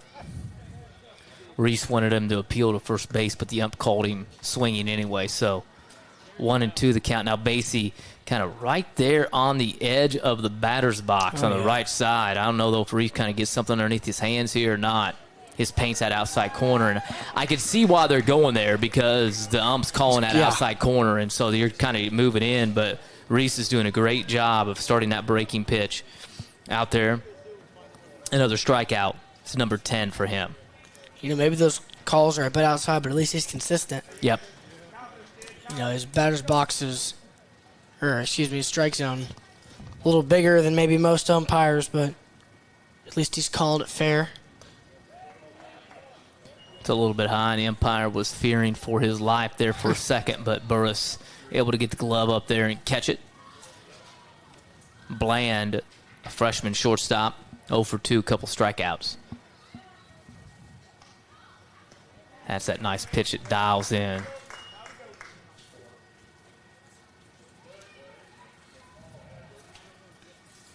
His cutter or his slider that he's got going here. Looks more like maybe a little bit of movement there. Curveball as well is really good. This time, though, Burris hits up inside and fouls it off. 1-2.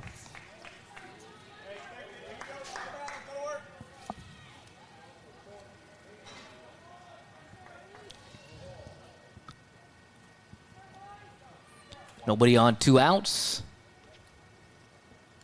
1-2 the count. Top of the 5th frame. 2-1. Franklin leads it. Fouled off.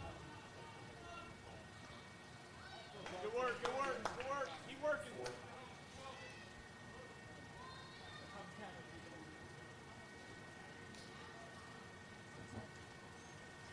Count remains 1-2. Couple of strikeouts to start off this inning for Wolf. He's got 10 thus far through 5 innings of work. Make that 11. And we will go to the bottom of the 5th. Wolf sets down the side. 1, 2, 3, all on strikeouts. He's got 11 through 5 innings of work. We'll go to the bottom of the 5th. Martinsville trails at 2-1. We just got a good group of guys that can shock some people. We know what we're capable of, and there's no secret recipe to that. We're just going to work hard and, get to where we want to get to. We're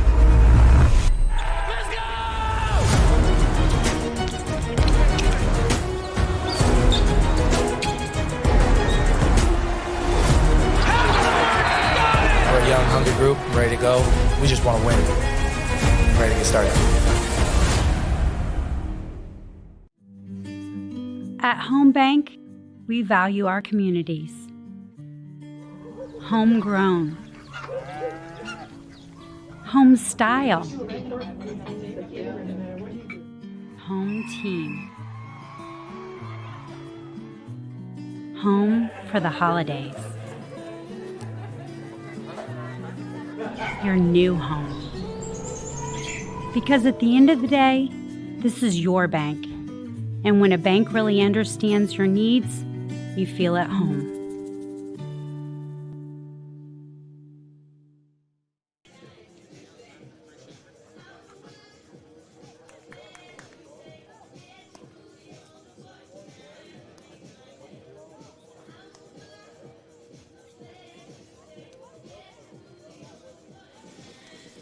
Welcome back to Tutterow Field as the Artisans will step to the plate. Bottom of the 5th inning, Jones will start things off, and it's going to be Cush, then Wolf.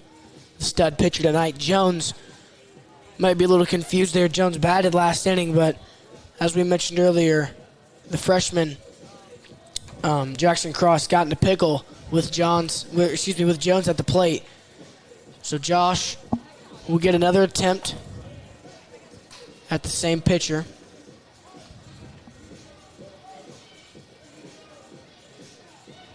Artisans tried to be productive.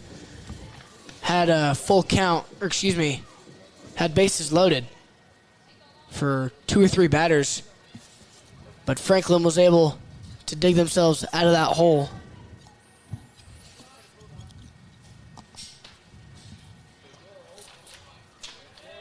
Wyatt Mitchell on. Martinsville loaded the bases, like Maddox said, in that fourth inning with nobody out. But then Mitchell came on in relief. He got James Ritchie to fly out to shallow center field. Jones looking for that to find fair territory down the line, but it is foul.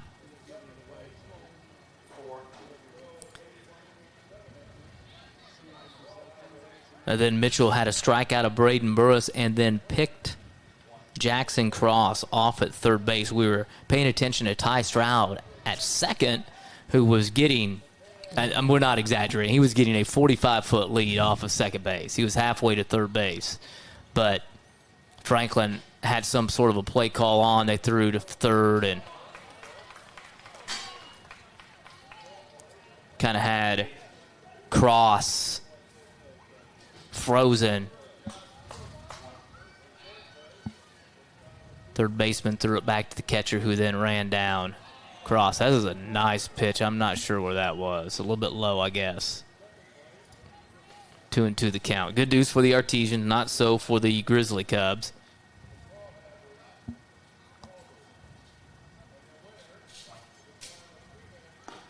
Now the strikeout that time.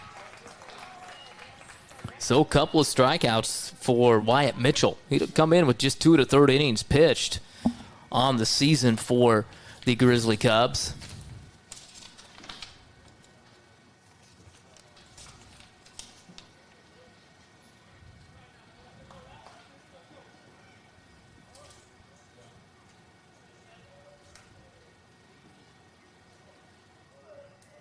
Couple of appearances, had 3 strikeouts in those 2 1/3 innings. Well, he's got 2 of them here thus far, and he starts out Alex Cush with a strike. 0-1.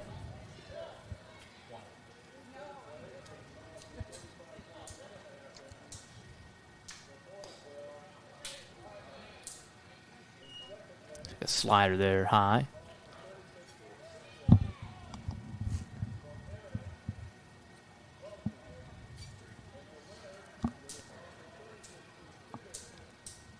Bottom of the 5th frame, the Artisans trailing it 2-1.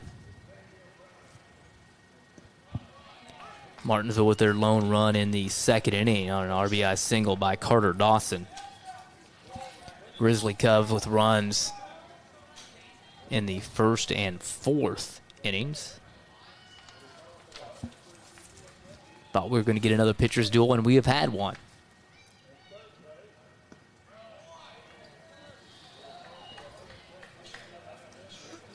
Boy, that looked like a nice pitch, too. Maybe I take it back. Maybe this umpire's not as consistent as we thought. Zone's a little bit low. So 2-2 now to Cush. Mitchell takes a deep breath. He'll come plateward now. Leaves it high. Count runs full. Love to try to get Cush on base. His speed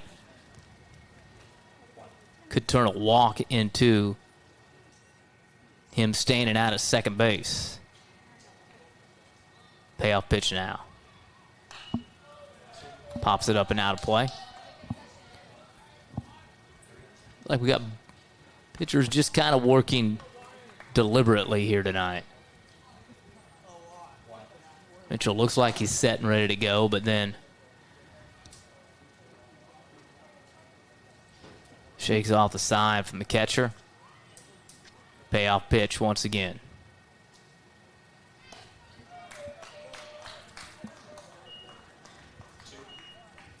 It'll be a 1-out walk to Alex Cush on base for the first time here this evening, and it'll bring up Reese Wolf now. Reese popped out to center field, also walked. It's a chance to help himself out here at the plate. Leads the team in home runs with 4.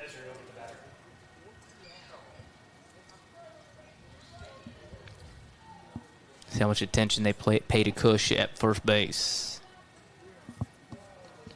Mitchell checks him. Checks him again.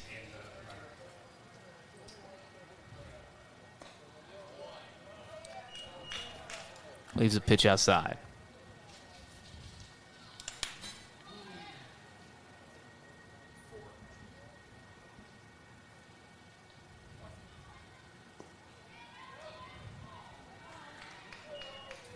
And again, Reese lays off of it, 2-0.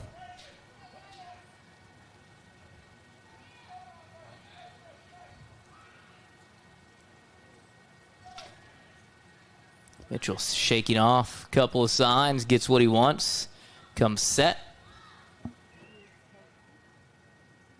Finally comes plateward and misses inside, 3-0. Let me get the pitch clock on him here.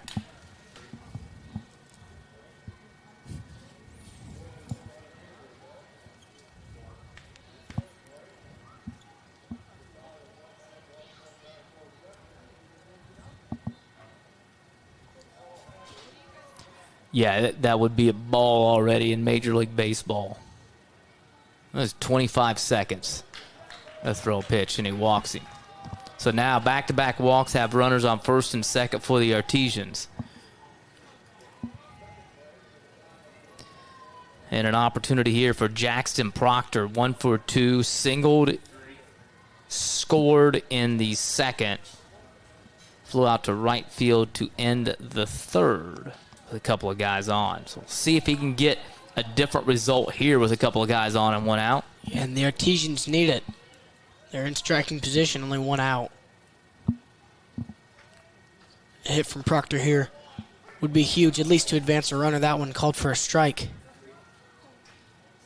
Yeah, it looks like the zone's a little bit high here tonight. But you just kind of have to adapt high to it. Wide.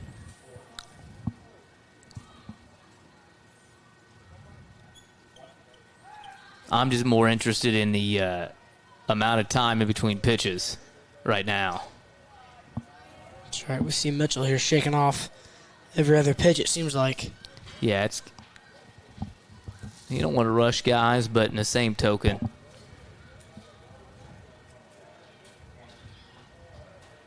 Artisans going. And there's no throw anywhere. That pitch in for a strike, and kind of like Mitchell forgot there were guys on because he kind of had like a little bit of a smile there, but guys score. Now the infield is going to come in. Now the Artisans are really in striking position here. Any bat on a ball will likely result in a run for the Artisans as long as it's not in the infield. Proctor goes down swinging. Well, now they'll bring the infield back. Proctor goes down looking to bring up Jackson Cross now. Cross walked last inning to lead off the inning and then was picked off at third base. So this is a chance to atone for that right here. Put something in play. Let's give Martinsville the lead. Just missing that. That was a good pitch to hit. He just misses it.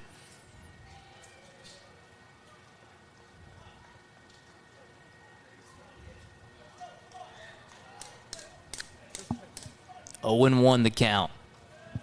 Wolf, the runner at second. Runner at third base as well. Right back to the pitcher.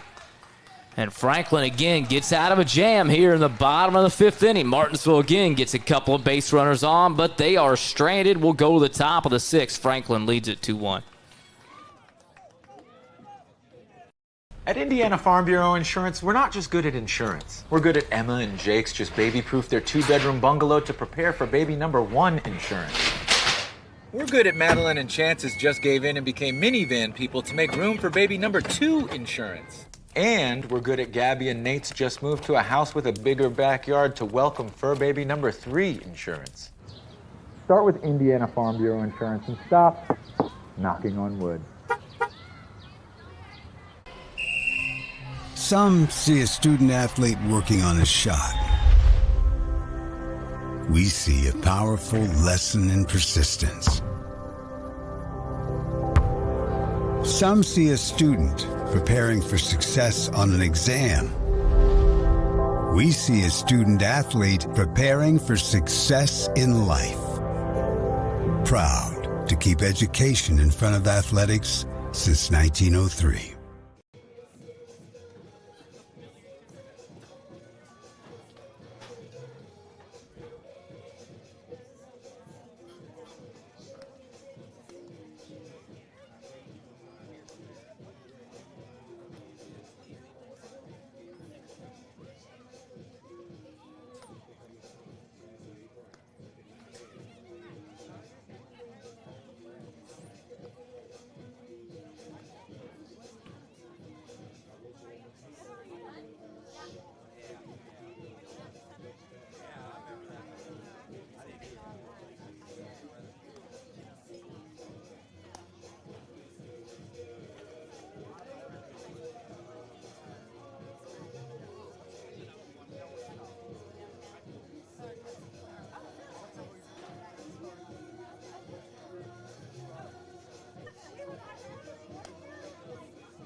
Welcome back to Totoro Field on the campus of Martinsville High School.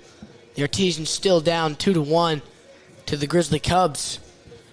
Due up for them, 3-4-5, Trevor Loudon, and it's going to be Blake Smith followed by Nash Netter, the catcher. Last time we were here, Reese Wolf got to work and got to work quick. 3 back-to-back-to-back strikeouts. He has 11 on the night through 5 innings pitched. That one should be a balk. Or maybe just goes down as an automatic ball. Not sure what that was from Reese. Maybe the ball slipped as he was going out. Sort of appeared to be. Mr. Meyer is not with me at this moment. He's going out to the center field camera to make it look a little more bright as the other cameras do. The clouds are setting in. Not a whole lot of light showing anymore.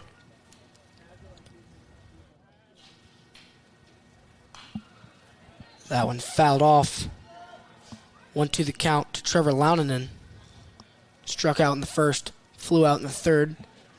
To right field, James Ritchie on that acrobatic catch. Slow moving game. It appears to be after that second inning, another foul ball from Loudon.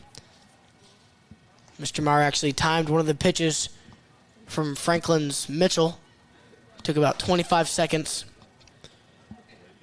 for one pitch because he shook a few off, looked to a batter, and finally got the pitch off. Reese Wolf making good work with what he's been given, frustrated with that call.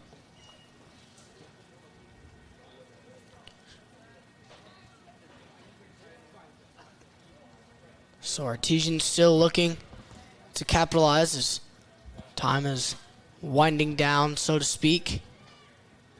6th inning here, and he got him swinging. Ball's in the dirt once again. Artesians need to capitalize, and they get it done. Nice work from Reese Wolf on his 12th strikeout of the day. And that'll be the first out of the inning. Bringing up Blake Smith. Reached first on an error in the first, then walked in the fourth. Reached third and home off of wild pitches.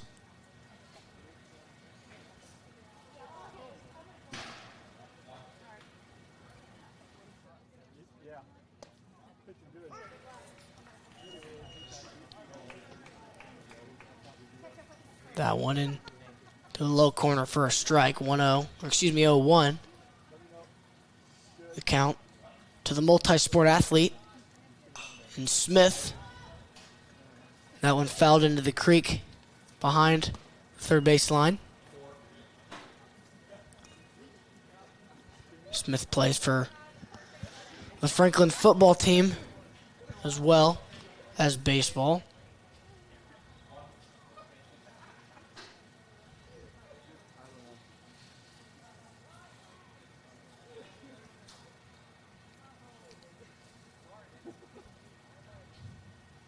Webster calls time.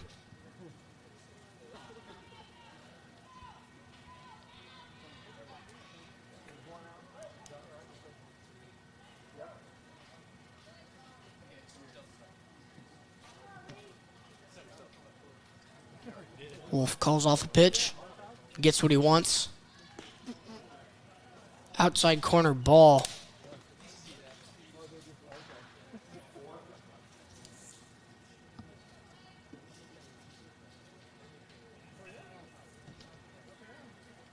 One-two to Smith here in the top of the 6th. Grizzly Cubs out in front, only by a run. Hit that one with the end of his bat. The wrong end, though. Reese Wolf able to get there and make the play. 1-3 down in the books for the second out of the inning for the Artisans.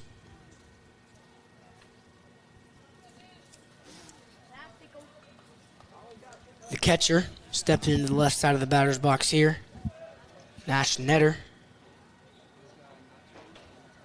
Grounded to second in the first inning. Then was walked and scored a run in the 5th. Nice pitch right down the pipe from Wolf.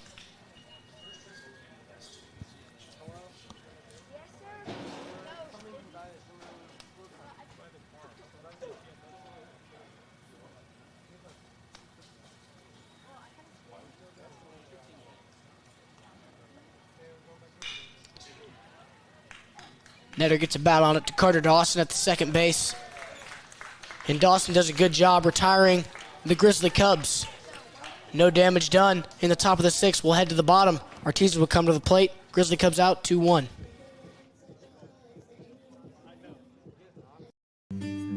At Home Bank, we value our communities. Homegrown. Home style. Home team.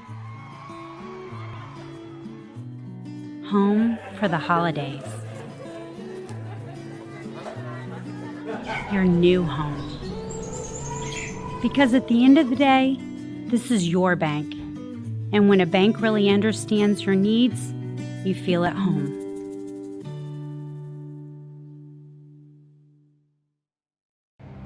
Some see a student athlete working hard in the weight room. We see a future leader learning there are no shortcuts to success. Some see a start to a swim meet. We see the starting blocks for life. Proud to keep education in front of athletics since 1903.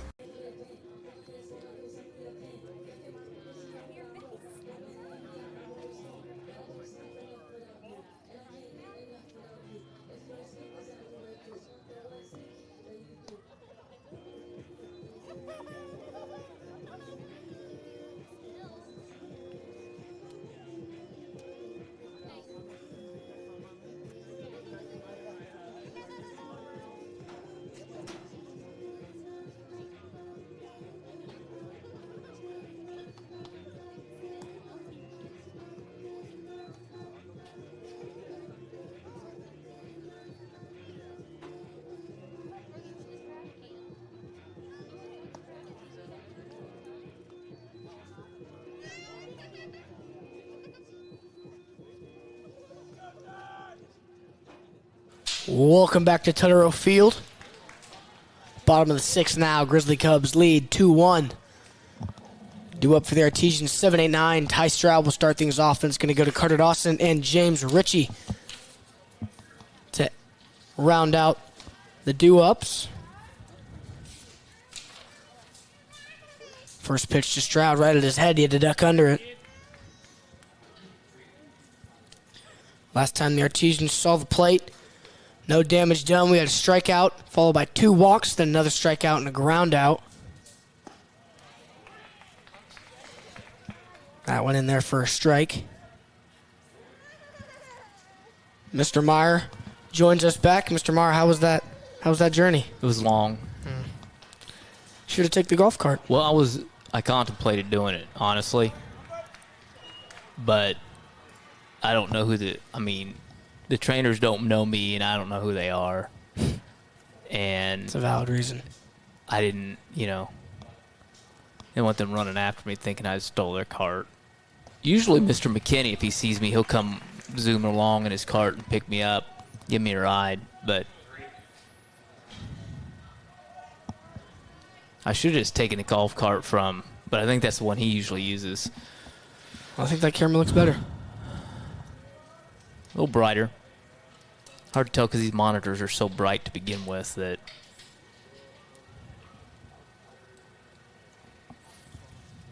But it's getting a little darker out here. Strikes out. Stroud looking. First out of the inning. So 4 strikeouts thus far for Wyatt Mitchell in his 2 1/3 innings. That's all he pitched coming in to tonight. He had thrown in 2 appearances, the 2 1/3 innings, and had thrown only 29 pitches on the season. Not a ton of experience from Mitchell, but he's done a solid job so far tonight. Swing and a miss from the second baseman. Kind of getting a groove here. It's been a pitching duel once again. Last night it was a pitcher's duel. 3-1 Franklin win. They got 3 runs in the first inning and made it hold up over at Franklin Community.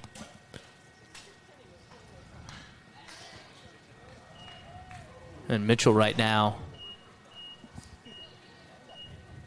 has thrown 43 pitches. 0-2 the count to Dawson.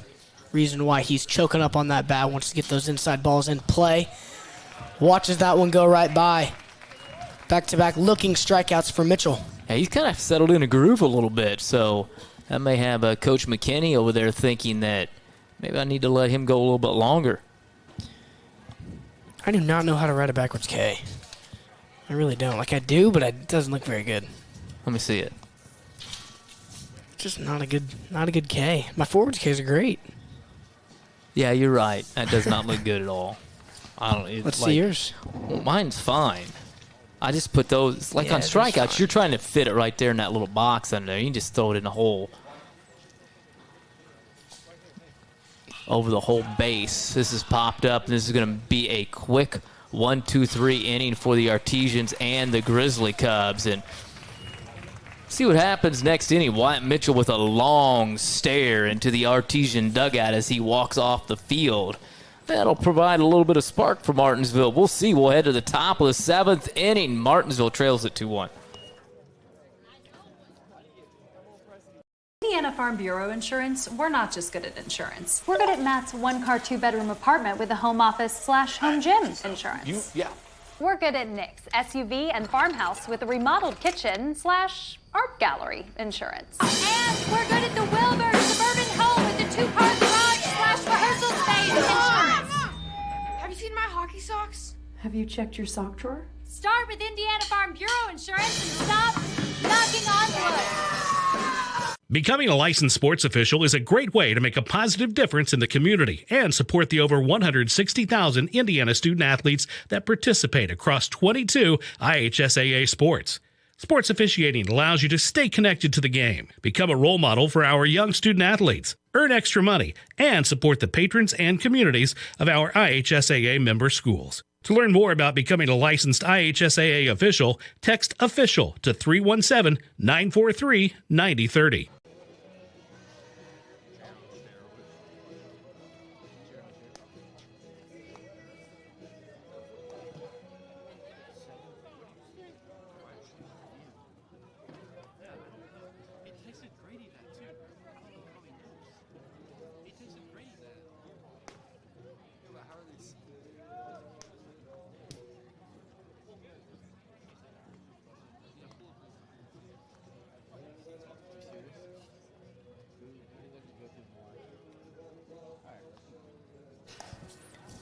Back for the top of the 7th inning. Maddox is singing along the Neil Diamond. We're getting ready to go here. I did not see the crowd singing, though. I saw Gavin Clements singing. That's good. He told me to shout him out in this game. I did. I've a couple of talked times. about him a few times. Yeah, he was going to be the catcher this year, but due to that injury he had in his hand, he had to get surgery, putting him out for the year. Don't know how the hand injury put you out for the year, but that's something you'd have to ask Gavin. But yeah, he was definitely getting into it there.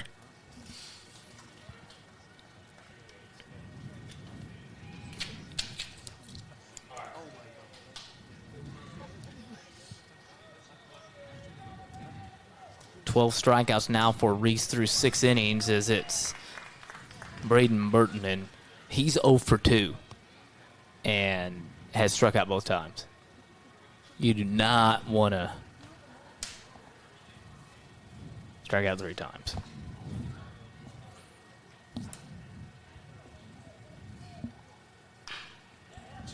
And he's not going to, and he's probably going to beat this out. Infield single that time.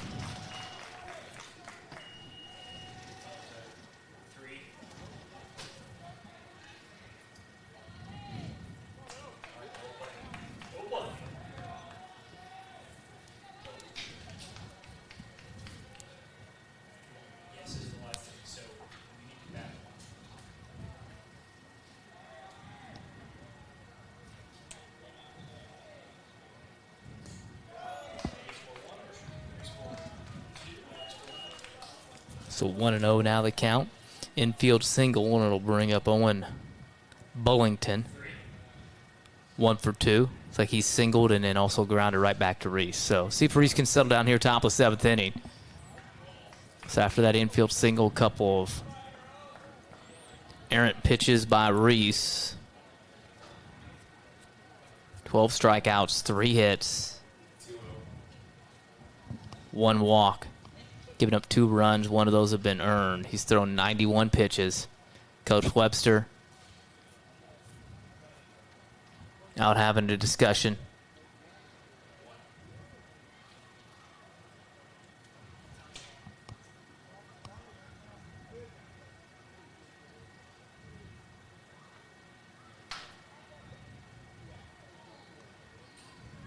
Let's see what's going on here. Once again, Martinsville High School Athletics would like to thank the following sponsors: New Service Mortuary, Franciscan Sports Medicine, H&R Block, Sheila and Michelle Realty, Flow Source, West Knox and Sons, and Bateman Wood. Contact Athletic Director Kip Stacks to meet an Artesian booster. I'm not sure what Coach Webster's upset about.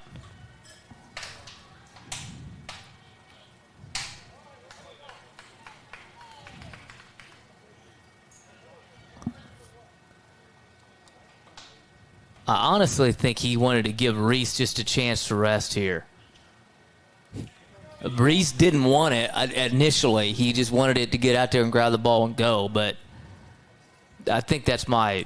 The ump just said, and I quote, "You started the dialogue with me." So let's see if maybe, it was an infield single. A little tough luck there by Reese. And a couple of pitches that missed. So now we'll get a deep breath, a little bit of a break. He's thrown 92 pitches. Let's get out here, continue to do what you've been doing, which is striking people out. Let's get to the bottom of the 7th with a chance to win. Mrs. High, 3-0.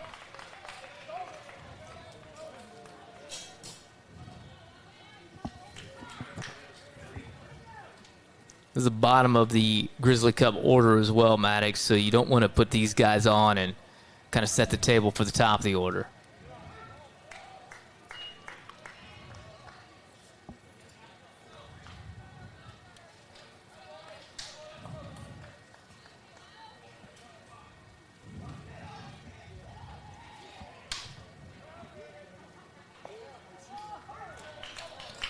A strike from Wolf. Bullington was headed to first base after that breaking pitch. Umpire said, "Nope, stay here, young man. That was a strike." Let's see if Reese can battle back from 3-0. Get a punch out. Yes, sir. Oh, wow. That was the same pitch, same location, and umpire says it's just a little bit inside. So now, an infield single and a walk. Wolf getting a little frustrated to see if he can battle back here with nobody out. Jesse Castor, the freshman, steps up.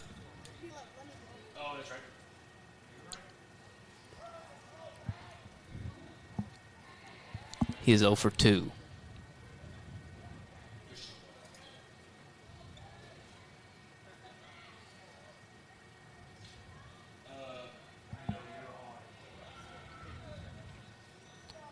Reese with a deep breath. Steps off, gets what he wants.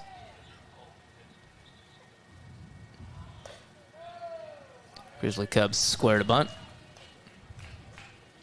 1-0. Not a bad idea from Castor. A bunt laid down would certainly move some runners. If not, get himself on, as the infielders are in their normal spots, not prepared for a bunt. Looks like they walk in a bit here. The Grizzly Cubs up 2-1, looking for an insurance run. Reese struggling a little bit. Funny how sports are sometimes. He really was cruising, and he got that infield single. You could tell that really kind of bothered him. The infield single bothered him, and he really hasn't been able to dial back in since that time.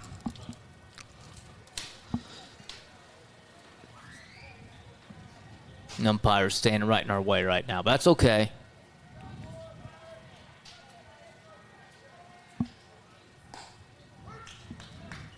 Pitching for strike 2 and 1.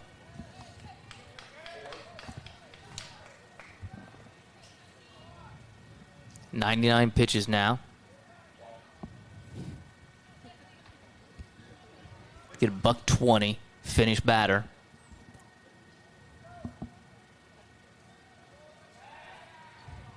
Gonna be a balk. Yep.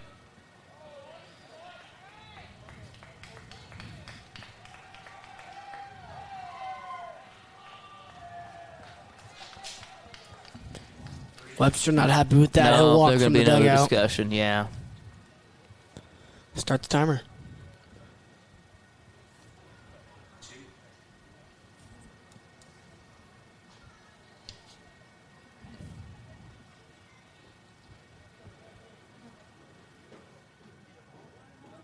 Ump not having any of it.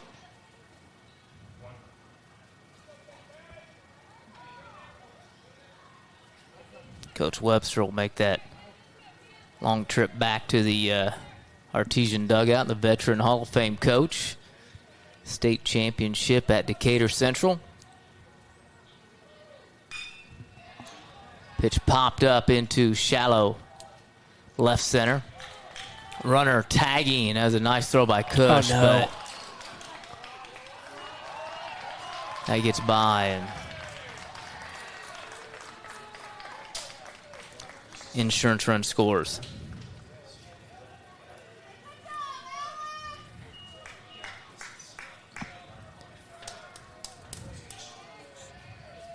Execution that time by the Artisans, just not quite there.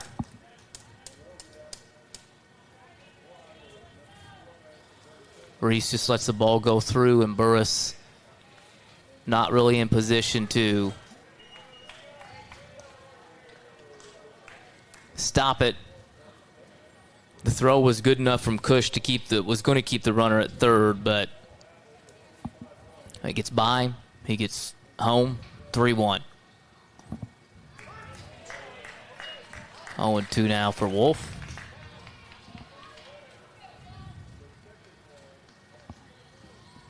Martinsville will have some work to do when they come up in the bottom of the 7th inning as this game rolls on. Approaching the 2.5-hour mark. It will be the top third of the Artesian order. Another strikeout by Reese. That's 13 now. Not bad. Go back to the top of the order now for Basie, who is 1 for 3, 2 strikeouts. He struck out we're looking at the top 3 hitters here for Franklin. Actually, if you just go to the top 4 hitters, if you will. They've each struck out twice.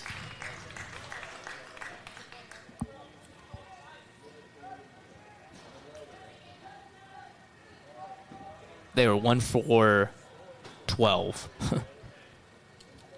with 9 strikeouts, or with 8 strikeouts. But another run's going to come by, yeah.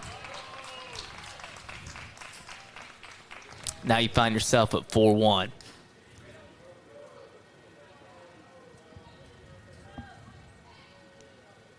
Bullington scoring that run, walked to first, then a balk put him at second, an error put him at third, and a wild pitch put him at home. Yep.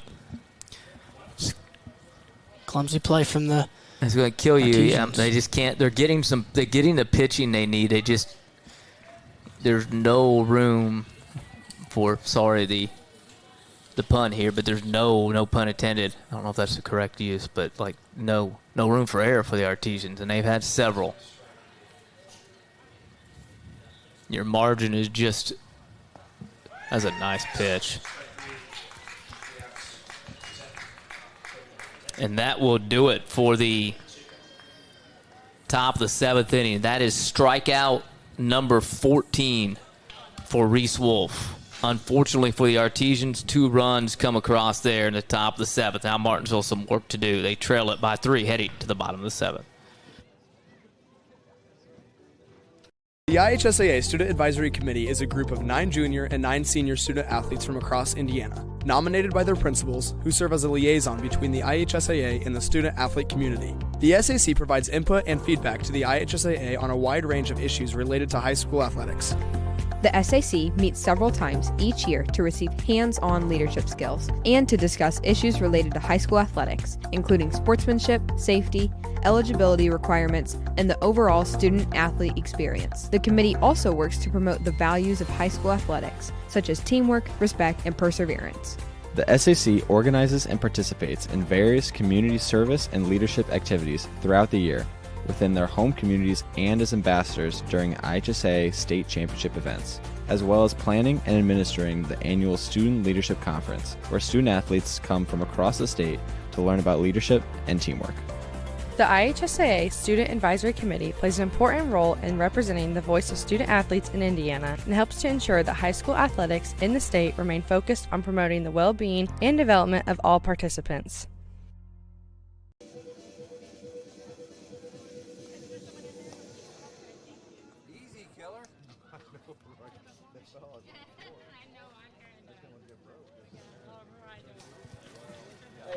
Lots of work to do for the Artisans here in the bottom of the 7th inning. They trail it by 3, 4-1, but they do have the right part of the order up. We'll go to the top of the order for the Artisans. Braden Burris, Josh Jones, and then Alex Cush. Unfortunately for Martinsville, at least today, that part of the order has only produced 1 base hit in 8 at-bats. It will be Wyatt Mitchell on to pitch once again, though.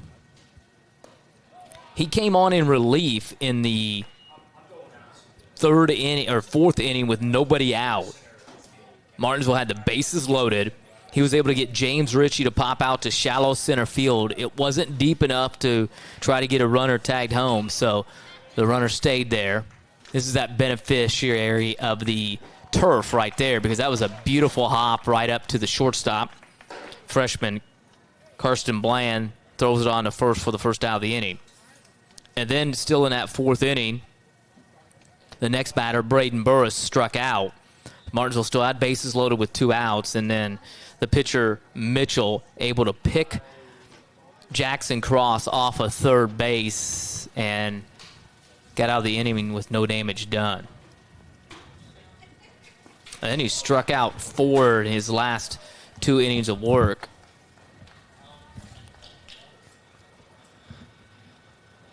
And there's 1 away here. 1-0 the count to Josh Jones. Jones, a couple of pop-outs to the second baseman his first 2 times up, and then struck out in the 5th.